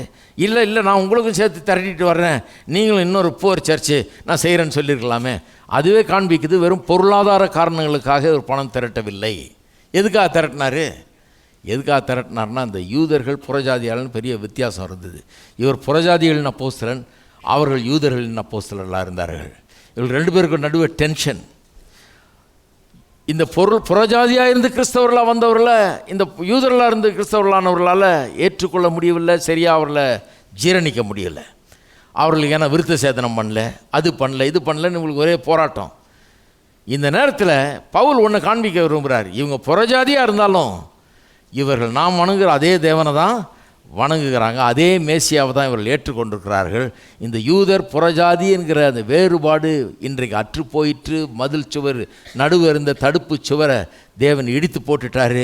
நம்ம எல்லாம் சகோதர சகோதரிகளாக மாற்றியிருக்கார். இந்த வித்தியாசம் வேணாம், வித்தியாசம் பார்க்காதீங்க. இன்னும் கேட்டால் இந்த பழைய ஏற்பாடு யூதர்களுக்குன்னு நினைக்கிறீங்க நீங்கள், அதே பழைய ஏற்பாட்டை தான் இவங்களும் ஃபாலோ பண்ணுறாங்க. அங்கே சொல்லப்பட்டிருக்கிற பொருளாதார சட்ட திட்டங்கள்லாம் யூதர்களுக்கு கொடுக்கப்பட்டதுன்னு நினைக்கிறீங்க. ஆனால் இன்றைக்கு ரட்சிக்கப்பட்ட இந்த விசுவாசிகள் அங்கே சொல்லப்பட்ட கட்டளைகளை ஃபாலோ பண்ணி தான், அங்கே சொல்லப்பட்ட பொருளாதார சட்டத்திட்டங்கள் நிமித்தமாக தான் இன்றைக்கி உங்களுக்கே உதவி செய்கிறாங்க. ஏன்னா உங்கள் மத்தியில் ஒருவனும் ஏழை இருக்காதிருப்பானாகன்னு சொன்னது யூதர்களுக்கு சொன்னார். இப்போ இந்த புறஜாதியார் ரட்சிக்கப்பட்டவர்கள் அதையே தான் ஃபாலோ பண்ணுறாங்க. இவர்களும் இன்னொரு யூதர்கள் மாதிரி தான், இவர்கள் இன்னொரு இஸ்ரவேல் என்று காட்டி 2 பேரையும் ஒற்றுமைப்படுத்த வேணும் என்ற மனசோடு தான் இந்த காணிக்கையை திரட்டுறார். எத்தனை பேருக்கு வணங்குதான் நான் சொல்கிறது? இதை வச்சுக்கிட்டு உலகம் முழுக்க இருக்கிற தரித்திரருக்கு நம்ம காணிக்கை திரட்டணும் அப்படின்றதெல்லாம் இங்கே இல்லை. திரட்டலாம், வேணான்னு சொல்லல, அது வேற ப்ராஜெக்டு. அதுக்கு வசனம் இது இல்லை. இவர் ஒரு காரணத்தை மனசில் வச்சுக்கிட்டு திரட்டுறாரு. இந்த யூதர்கள் புறஜாதியில் மோசமாக நினைக்கிறாங்க, நம்மளை சேர்ந்தவர்கள் அல்லன்னு நினைக்கிறாங்க. நான் ஒன்று காண்பிக்க விரும்புகிறேன், இவர்கள் இன்னொரு இஸ்ரவேலர். இவர்களும் நம்ம இதில் சேர்ந்துட்டாங்க, நம்மளோட தான் இருக்கிறாங்க. இதே நாம் பின்பற்றுகிற அதே கொள்கையை தான் இவர்களும் ஃபாலோ பண்ணுறாங்க. என்ன ஒன்று, ஆண்டவராக இயேசுவின் மேலே விசுவாசம் வைத்துட்டாங்க. நாமும் அப்படி தான் விசுவாசம் வச்சு யூதர்களாக இருந்தோம், இயேசுவின் மேலே விசுவாசம் வச்சு வந்திருக்கிறோம். நமக்குள்ள வித்தியாசம் இல்லை. அதனால தான் இவர்கள் உங்களுக்கு உதவி செய்கிறார்கள். ஏன்னா உங்கள் மத்தியில் எளியவன் ஒருவனும் இல்லாதிருப்பானாக என்று சொன்ன கட்டளையை தான் இவர்கள் ஃபாலோ பண்ணுகிறார்கள் என்பதை எடுத்து காண்பிக்கும்படியாக தான் பணத்தை திரட்டுறார். இதை வைத்துக்கொண்டு என்னென்னமோ பேசுகிறாங்க. அந்த வசனத்தை வாசிக்கிறேன் பாருங்கள். 2 கொரிந்தியரில் தான் அந்த இது இருக்குது, அந்த பேசேஜ் இருக்குது பாருங்கள். 2 கொரிந்தியர் 8ஆம் அதிகாரம் எப்படி ஆரம்பிக்கிறார் பாருங்கள்.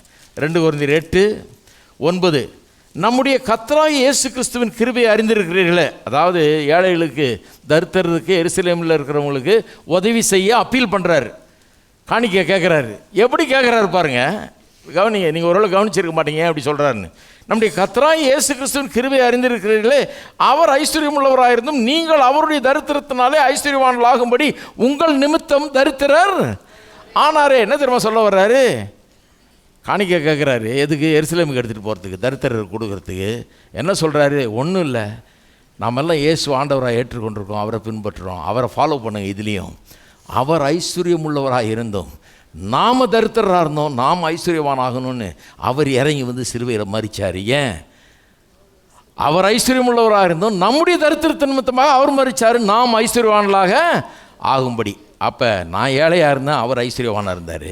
எனக்காக அவர் கீழே இறங்கி வந்து அவர் தரித்திரரானார். ஏன்? நான் ஐஸ்வர்யவானாக ஆக முடியாது. அது மாதிரி நீங்களும் எருசலேமில் தரித்திரத்தில் இருக்கிறாங்க, நீங்கள் கொஞ்சம் இறங்கி வந்து அவங்களுக்கு உதவி செய்து அவர்கள் நிமித்தம் நீங்கள் கொஞ்சம் தரித்திரரானா பரவாயில்ல, ஆனால் அவங்க உங்கள் நிமித்தம் ஐஸ்வர்யவான்லாம் ஆகட்டும், அவர்களுடைய தேவைகள் சந்திக்கப்படட்டும். உங்கள் காசு கொஞ்சம் போனால் பரவாயில்ல, அவர்களுக்கு கொஞ்சம் கூடட்டும், அவர்களுடைய தேவைகள் சந்திக்கப்படட்டும். ஏசு எப்படி இறங்கி வந்து நம்முடைய தரித்திர நிமித்தம் வந்து நம்ம ஐஸ்வர்யவான் ஆக்கிறதுக்கு வந்தார், அதுபோல் நீங்கள் கொஞ்சம் இறங்கி வந்து அந்த தரித்திர நிமித்தம் அவர்களுக்கு உதவி செய்து அவர்கள் ஐஸ்வர்யவான்கள் ஆக்குங்க. நீங்கள் கொஞ்சம், உங்களுக்கு கொஞ்சம் லாஸ் ஆனால் பரவாயில்ல, அவர்களுடைய ஐஸ்வர்யம் கூடட்டும். நம்ம லாஜிக் பாருங்கள், எப்படி சொல்கிறாரு பாருங்கள். யோசித்து பார்த்துருக்கீங்களா நீங்கள்? அப்படி தான் ஆரம்பிக்கிறாரு. இதுதான் அஸ்திபாரம். அவர் வந்தார், தரித்திரருக்காக வந்தார். எதுக்கு? தரித்திரர் ஐஸ்வர்யவான்களாகிறது வந்தார். அது மாதிரி நீங்கள் பண்ணுங்கள். நீங்கள் கொஞ்சம் இறங்கி வாங்க, இந்த தரித்திரரை ஐஸ்வர்யவான்களாக்கிறதுக்காக நீங்கள் கொஞ்சம் கொடுங்க. அதனால் உங்களுக்கு கொஞ்சம் குறைஞ்சா பரவாயில்ல, அவங்க கொஞ்சம் ஐஸ்வர்யவான்கள் ஆகட்டும் அப்படின்னு ஆரம்பிக்கிறார். ஆரம்பித்து அப்படியே போங்க சொல்கிறேன். இன்னும் கொஞ்சம் வாசிப்போம். 8ஆம் அதிகாரம் 13-14 மற்றவர்களுக்கு சகாயமும் உங்களுக்கு வருத்தம் உண்டாகும்படியாக அல்ல, அதாவது அவங்களுக்கு பணம் வந்து சேரணும், உங்களுக்கு லாஸ் ஆகணும்னு இல்லை, சமநிலை இருக்கும்படியாகவே சொல்லுகிறேன். சமநிலை பற்றி பேசுகிறார். எல்லாருக்கும் கொஞ்சம் ஈக்குவலாக இருக்கணும், உங்களுக்கும் இருக்கணும், அவங்களுக்கு இருக்கணும். அதுக்காக தான் பேசுகிறேன். உங்களுக்கு இருக்கக்கூடாது, அவங்களுக்கு இருக்கணும்லாம் பேசலை, எல்லாருக்கும் இருக்கணும். இதை வச்சு என்ன பண்ணிட்டாங்க? சமத்துவத்தை போதிக்க ஆரம்பிச்சிட்டாங்க. பொது உடைமை, சமநிலை அப்படின்னு சொல்லி போதிக்கிறவங்க என்ன பண்ணிட்டாங்க? இதை எடுத்துக்கிட்டாங்க. எப்படி எனில் மிகுதியாய் சேர்த்தவனுக்கு அதிகமானதும் இல்லை, கொஞ்சமாய் சேர்த்தவனுக்கு குறைவானதும் இல்லை என்று எழுதியிருக்கிற பிரகாரம். எங்கே எழுதியிருக்குது? மன்னாவை எடுத்தாங்க இல்லையா, வனாந்திரத்தில் எடுக்கும்போது சிலர் ஜாஸ்தியாக எடுத்தாங்களாம், அவங்களுக்கு ஒன்றும் அதிகமாக இல்லை, எடுத்து போய் வீட்டில் வச்சுருக்காங்க. அடுத்த நாளுக்குள்ள நாரி போச்சு. அவன் நினச்சிட்டா ஸ்டோர் பண்ணி வச்சிடலான்னு, ஒன்றும் இல்லாமல் போச்சு.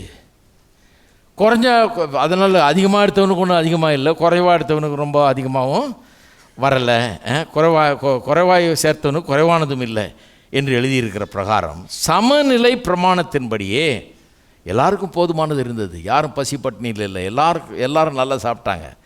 சமநிலை பிரமாணத்தின்படியே அவருடைய செல்வம் உங்கள் வறுமைக்கு உதவும்படிக்கு, இக்காலத்திலே உங்களுடைய செல்வம் அவருடைய வறுமைக்கு நீங்கள் அவங்களுக்கு கொடுங்க, நாளைக்கு உங்களுக்கு தேவையானதான் அவங்க உங்களுக்கு கொடுப்பாங்க. ஏசு இறங்கி வந்து நம்மளுக்கு செஞ்சது போல் நீங்கள் கொஞ்சம் இறங்கி வந்து அவங்களுக்கு செய்யுங்கன்றார். என்ன அருமையான வார்த்தைகள் பாருங்கள். அப்புறம் சொல்கிறார் 2 கொரிந்தியர் 9ஆம் அதிகாரம், அப்படியே கண்டினியூ ஆகுது, நீண்ட டிஸ்கஷன் இது. இந்த காணிக்கை எவ்வளோ முக்கியம் பாருங்கள். அவர் பார்வையில் அவர் செய்கிற காரியம் அவ்வளோ முக்கியமாக தோணுது அவருக்கு. சொல்கிறாரு, அவனவன் விசனமாயும் அல்ல கட்டாயமாயும் அல்ல. இல்லை, 8ஆம் வசனம், பின்னும் நான் சொல்லுகிறது என்னவெனில் சிறுக விதைக்கிறவன் சிறுக அறுப்பான், பெருக விதைக்கிறவன் பெருக அறுப்பான். அவன் விசனமாயும் அல்ல கட்டாயமானதும் அல்ல, தன் மனதில் நியமித்தபடியே கொடுக்க கடவுள் உற்சாகமாய் கொடுக்கிறவனத்தில் தேவன் பிரியமாக இருக்கிறார். என்ன சொல்ல வர்றாரு? இது வாலண்டரி கிவிங், கட்டளை ஒன்றும் போடல. நல்லா கவனிங்க, என்ன சொல்கிறாங்க? உனக்கு தேவைக்கு மேலே இருக்கக்கூடாது, அப்படி எந்த கட்டளையும் வேதத்தில் இல்லை என்று நான் சொல்லுகிறேன். பவுல் அப்போஸ்தலன் சொல்லியிருக்காரியா? அவன் கஷ்டப்படுற போது நீ எப்படி நல்லா சந்தோஷமாக அனுபவிச்சுட்டு இருக்க முடியும்னு சொல்கிறார். சொல்லலை, அப்படி சொல்லலை. இயேசு கிறிஸ்துவை முன்னிட்டு அவர் வந்து செஞ்சது போல் நீங்கள் செய்யுங்கன்னு அப்பீல் பண்ணுறாரு, கேட்டுக்கொள்ளுகிறார், சஜஸ்ட் பண்ணுறாரு, அவர்களிடத்தில் மன்றாடுகிறார். அவர் உங்களுக்கு எப்படி செஞ்சார்?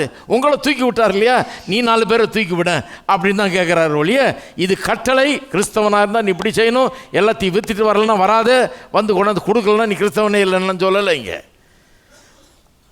க்ளீனாக சொல்கிறாரு, அவன் விசனமாயும் அல்ல கட்டாயமாயும் தன் மனதில் நியமித்தபடியே. அப்படின்னா நீ உன்னுடைய மனதில் என்ன தீர்மானிக்கிற அதன்படி செய்கின்றாரு. உற்சாகமாக கொடுக்க கடவன், தேவன் உற்சாகமாக கொடுக்குறவனத்தில் பிரியமாக அப்படிங்கிறாரு. அப்போ பாருங்கள், இங்கே எங்கேயுமே இவங்க சொல்கிற மாதிரி அந்த விதமான கொள்கையை அவர் போதிக்கலை. அதாவது தேவைக்கு மேலே வச்சிருக்கக்கூடாதுங்கிற கொள்கையை அவர் போதிக்கவே இல்லை. அப்படி போதிக்கவே இல்லை. இன்னும் கேட்டால் நான் சொல்கிறேன், இன்னும் ஒன்று கவனிங்க.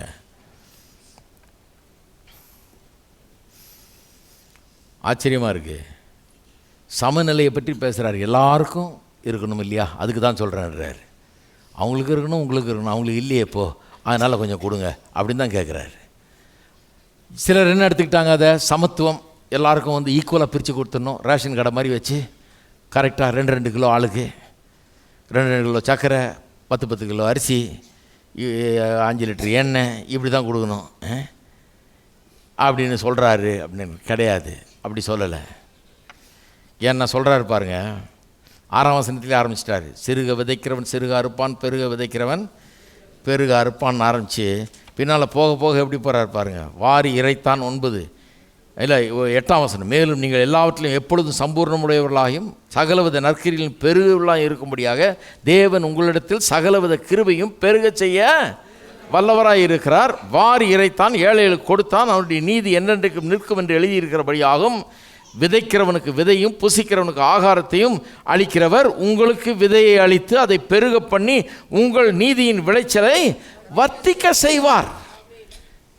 சமநிலையை பற்றி பேசிகிட்டு இருந்தவர் எல்லாருக்கும் கிட்டத்தட்ட ஈக்குவலாக இருக்க வேணாமா அப்படின்னு சொன்ன மாதிரி இருந்தது. இப்போ பார்த்தீங்கன்னா என்ன சொல்கிறார், நீ கொடுத்தினா சிறுக கொடுத்தினா சிறுக அறுப்ப, பெருக கொடுத்தினா பெருக அறுப்ப.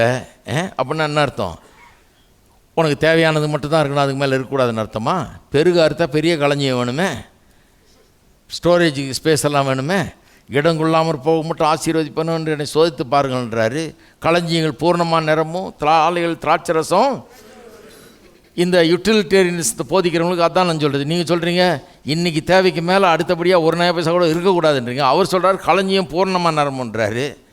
அன்னன்னைக்கு தேவையின்படி சாப்பிட்றவனுக்கு ரெஃப்ரிஜிரேட்டரே தேவையில்லையே. எனக்கு ஞாபகம் இருக்குது, நான் சின்ன பையனாக இருந்தப்போ டெய்லி அரைனா தேங்காய், அந்த ஒரு அரைமுடி தேங்காய், ஒரு அரைனா உடச்ச கடலை வாங்கிட்டு வருவேன் சட்னி அரைக்கிறதுக்கு. அவ்வளோ பேருக்கு எங்கள் அம்மா ஜோரம் அரைச்சிருவாங்க. அதில் இவ்வளோண்டு தேங்காயிலையும் இதுலேயும் போட்டு என்ன தான் பண்ணுவாங்களோ தெரியல, அவ்வளோ ருசியாக இருக்கும். பண்ணி கொடுத்துருவாங்க. டெய்லி தான் போய் வாங்குவோம். வீட்டில் ரெஃப்ரிஜிரேட்டர் கிடையாது, இல்லாத காலம் எனக்கு பார்த்துருக்குறேன் நான். ரெஃப்ரிஜிரேட்டர் இல்லைன்னு மட்டும் இல்லை, பெரிய வசதி ஒன்றும் கிடையாது. ஏராளமாக வாங்கி அடிக்கடிக்கு வைக்கிற மாதிரி ஒன்றும் கிடையாது. அன்னன்னைக்கு போய் வாங்கணும். எங்கள் பாட்டியம்மா சொல்லுவாங்க, ஞாயிற்றுக்கிழமை வாங்கினா சாப்பிட மாட்டேன்னு. ஒரு நாள் நாங்கள் ஞாயிற்றுக்கிழமை வாங்காமல் இருந்ததில்லை. அடியேன்னு தான் திருட்டுத்தனமாக போய் வாங்கிட்டு வருவேன். அதுக்குன்னு என்ன வச்சுருந்தாங்க, சத்தம் போடாமல் போய் வாங்கிட்டு வரணும். அன்னன்னைக்கு சாமான் அன்னன்னைக்கு தான் வாங்குவோம். ரெஃப்ரிஜிரேட்டர் தேவையில்லை. இந்த பேசுகிற ஆளுங்கள்லாம் கேளுங்க, ரெஃப்ரிஜிரேட்டர் இருக்கா வீட்டில்? அப்போ நீ சரியான ஆள் இல்லை. எல்லாத்தையும் அடிக்கடிக்கு வச்சுருக்க, நாளைக்கு வேண்டிய பாலை வச்சுருக்கிற, நாளைக்கு வேண்டிய கறியை வச்சுருக்க, மீனை வாங்கி வச்சுருக்கிற, எல்லாம் வச்சுருக்கிற. அப்புறம் பேசுகிறது மட்டும் வாய்களையே பேச வேண்டியது. நமக்கு தேவையானதுக்கு மேலே இருக்கக்கூடாது. எல்லாம் தேவையானதுக்கு மேலே அதிகமாக ரெஃப்ரிஜிரேட்டரை செக்அப் பண்ணிட்டு தான் உன்கிட்ட பேசுவேன் நான். எத்தனை சட்டை வச்சுருக்கிற? இன்னும் ஒருத்தன் என்னை நிறுத்தி கேட்டான், என்னப்பா உங்கள் பாட்டியெல்லாம் அப்படி இருந்தாங்க, நீ இப்படி ஆகிட்டேன்னா? நீ முதல்ல சரியே கிடையாது. நீ பளபளன்னு செருப்பு போட்டிருக்கிற, பளபளன்னு பெல்ட்டு கட்டியிருக்கிற, எல்லாம் வெள்ளையில், வெள்ளை பெல்ட்டு, வெள்ளை ஷர்ப்பு, வெள்ளை பேண்ட்டு, வெள்ளை ஷர்ட்டு, பளபளன்னு டையை வேறு அடிச்சிட்ருக்கேன். நானும் டையை அடிச்சிட்ருக்கிறேன். நான் உன்ன மாதிரி ஓடியே போயிட்டான். நின்று பேசினவன் கொஞ்ச நேரத்தில் ஐயோ விட்டா போதும்ன்ட்டு ஓடியே போயிட்டான். கர்த்தர் தான் களஞ்சியங்களை பற்றி பேசுகிறவர். நல்லா யோசிக்கணும். ஒரு நாளைக்கு என்ன தேவையோ அதுக்கு மேலே ஒருத்தனுக்கு இருக்கக்கூடாதுன்னா அப்புறம் களஞ்சியம் எதுக்கு? ஆலை புரண்டோடுன்னு சொல்கிறது எதுக்கு? இடங்கொள்ளாமல் போக மாட்டோன்றதெல்லாம் எதுக்கு? கர்த்தருடைய ஐடியாவே கானான் தேசத்துக்குள்ளே வரணும், பெரிய பெரிய களஞ்சியத்தை கட்டணும், நல்லா விளையணும், அதெல்லாம் நல்லா வச்சு நல்லா சாப்பிட்ணும், திருப்தி. இதுதான் கர்த்தருடைய ஐடியா. அதை விட்டுட்டு சைட்ராக்காகவே கூடாது. பாருங்கள் எப்படி சொல்லியிருக்குன்னு, விதைக்கிறவனுக்கு விதையை புதிக்கிறவனுக்கு ஆகாரத்தை அளிக்கிறவங்களுக்கு விதையை அளித்து உங்களுக்கு விதையை அளித்து பெருக பண்ணி உங்கள் நீதியின் விளைச்சலை வர்த்திக்க பண்ணுவார். என்ன சொல்கிறார்? உங்களை பெருக பண்ணுவார், உங்களை ஆசீர்வதிப்பார், நிறைய கொடுப்பார். பெருக விதைத்தீர்கள்னா இன்றைக்கி நிறைய கொடுத்தீங்கன்னா நிறைய கொடுப்பார்ன்ற அர்த்தத்தில் சொல்கிறார். அப்படி அந்த காணிக்கையை திரட்டும் போது நான் கேட்குறேன், இதுதான் யூட்டிலிட்டேரியனிசமா? இதுதான் அன்றன்ற தேவைக்கு? அப்போ முதல்ல கொடுக்குறவர் கரெக்டாக பார்த்து இன்றைக்கி தேவைக்கு மட்டும் தரணுமே இல்லை? ஹலோ, கொடுக்குறவர் எப்படி தரணும்? இன்றைக்கி பிடி 50 ரூபா பிடி, இன்றைக்கி கவனி, நாளைக்கு என்னை நம்பிடு, நான் பார்த்துக்கிறேன் நாளைக்கு அப்படின்னு சொல்லி. மன்னா உதாரணம் காண்பிக்கிறார்ல, கொஞ்சம் எடுத்தவனுக்கு கொஞ்சமாக இல்லை, நிறைய எடுத்தவனுக்கு நிறையா இல்லைன்னு சொல்கிறாருல்ல, மன்னா உதாரணத்தை சொல்கிறார். அதை வச்சுக்கிட்டு மன்னாவை போதிக்கிறாங்க சிலர். அதுதான் மாடல். நம்முடைய வாழ்க்கைக்கு மன்னா தான் மாடல். மன்னா மாடல். டெய்லி மன்னா கர்த்தர் தருவார், கர்த்தர் மன்னாவை அனுப்புவார். அவங்க வாழ்க்கையே மன்னாவாயிடுச்சு. மன்னாவை ஒழிச்சார் கர்த்தர். எப்படா ஒழிக்கலான்னு பார்த்துட்டு இருந்தார். இவன் தான் ஒழிக்க மாட்டேன்றான். இவன் வனாந்திரத்துலேருந்து வெளியே வந்ததானே, கானான் தேசத்துக்குள்ள நுழைஞ்சாதான் அது நிற்கும். அவன் வனாந்திரத்தில் இருந்த வரைக்கும் அவன் சாகாது இருக்கிறதுக்காக இறக்கப்பட்டு கர்த்தர் இந்த முரட்டாட்டம் பிடிச்ச கீழ்ப்படியாத ஜனங்களுக்கு மன்னாவை கொடுத்தார். மன்னா பெரிய இது கிடையாது, கர்த்தருடைய சித்தம் கிடையாது. அந்த கொஞ்ச காலத்துக்கு வனாந்திரத்தில் கொடுத்தாரு. கானான் தேசத்துக்குள்ள நுழைஞ்ச உடனே மன்னா நின்றுடுச்சு. நிறைய பேர் சந்தோஷப்பட்டிருப்பாங்கன்னு நினைக்கிறேன். இன்றைக்கி பரோட்டா சாப்பிட்லாம், நாளைக்கு சப்பாத்தி சாப்பிட்லாம், அடுத்த நாள் அரிசி ஆக்கி சாப்பிட்லாம், பிரியாணி ஆக்கி சாப்பிட்லாம். இல்லைன்னா மன்னாவே தான் சாப்பிட்ருக்கணும். டெய்லி மன்னா சாப்பிட்டா என்ன ஆவீங்க? கர்த்தர் நீங்கள் ஒரு நாள் ஒன்று ஒன்றா விதவிதமாக சாப்பிட்ணுன்னு தான் கர்த்தருக்கு ஆசை. மன்னா நின்று போயிட்டுன்னே இருக்குது. கானான் தேசத்துக்குள்ளே வந்தோன்னா மன்னா நின்று போயிற்று. நீங்கள் மன்னாவில் வாழ்கிறது கர்த்தருடைய சித்தம் அல்ல. சிலர் நினைக்கிறாங்க கர்த்தர் எனக்கு அனுதினம் மன்னாவை தர்றாரியா, அது போதியா? அப்போ கர்த்தருடைய சித்தத்தில் இல்லை, வனாந்தரத்தில் இருக்கிறீங்க. கானான் தேசத்தில் இல்லை, வனாந்தரத்தில் இருக்கிறீங்க. கர்த்தருடைய சித்தம் என்ன? போதும் போதுங்கிற அளவுக்கு நிறைவு. அதுதான் கர்த்தருடைய சித்தம். ஆத்தார வேற. எழுந்து நிற்போம், ஜெபிப்போம், கரங்களை ஊற்றி ஜெபிப்போம். எங்கள் அன்பின் பிதாவே, கர்த்தராகிய இயேசு நாமத்தில் உம்மிடத்தில் வருகிறோம். இந்த சத்தியத்துக்காக துதிக்கிறோம். உள்ளங்களோடு பேசினபடியால் உமக்கு ஸ்தோத்திரம். பெரிய தெளிவு உள்ளங்களில் உண்டாகட்டும் கர்த்தா. உம்முடைய சித்தம் வேறொன்றுமில்லை. ஆளுகை, அந்தஸ்து, ஆனந்தம், செழிப்பு, ஆசீர்வாதம், இதுவே உம்முடைய சித்தமாக இருக்கிறது என்பதை ஜனங்கள் ஆழமாய் அறிந்து கொள்ளட்டும். சந்தேகங்கள்லாம் நீங்கட்டும். வெற்றி நடை போடட்டும் கர்த்தாவே. பெருகட்டும், வர்த்திக்க பண்ணுவீராக. ஒவ்வொரு குடும்பத்தையும் ஒவ்வொருடைய கையின் பிரயாசத்தையும் வர்த்திக்க பண்ணுவீராக. வளர்ந்து பெருகட்டும். ஆசீர்வதிக்கப்பட்ட ஜனமாய் ஐஸ்வர்யவான்களாய் திகழட்டும். உம்முடைய சித்தத்தின்படி வாழுகிற ஐஸ்வர்யவான்களாய், பரிசுத்தமான ஐஸ்வர்யவான்களாய், நல்ல ஐஸ்வர்யவான்களாய், உம்முடைய சித்தத்தை நிறைவேற்றுகிறவர்களாக திகழட்டும். ஆசீர்வதிப்பீராக. இயேசுவின் நாமத்திலே ஜெபிக்கிறோம். ஆமென். நம்முடைய கர்த்தராகிய இயேசு கிறிஸ்துவின் கிருபையும் பிதாவாகிய தேவனுடைய அன்பும் பரிசுத்த ஆவியானவருடைய ஐக்கியம் நம் அனைவரோடும் இன்றைக்கும் என்றைக்கும் இருப்பதாக.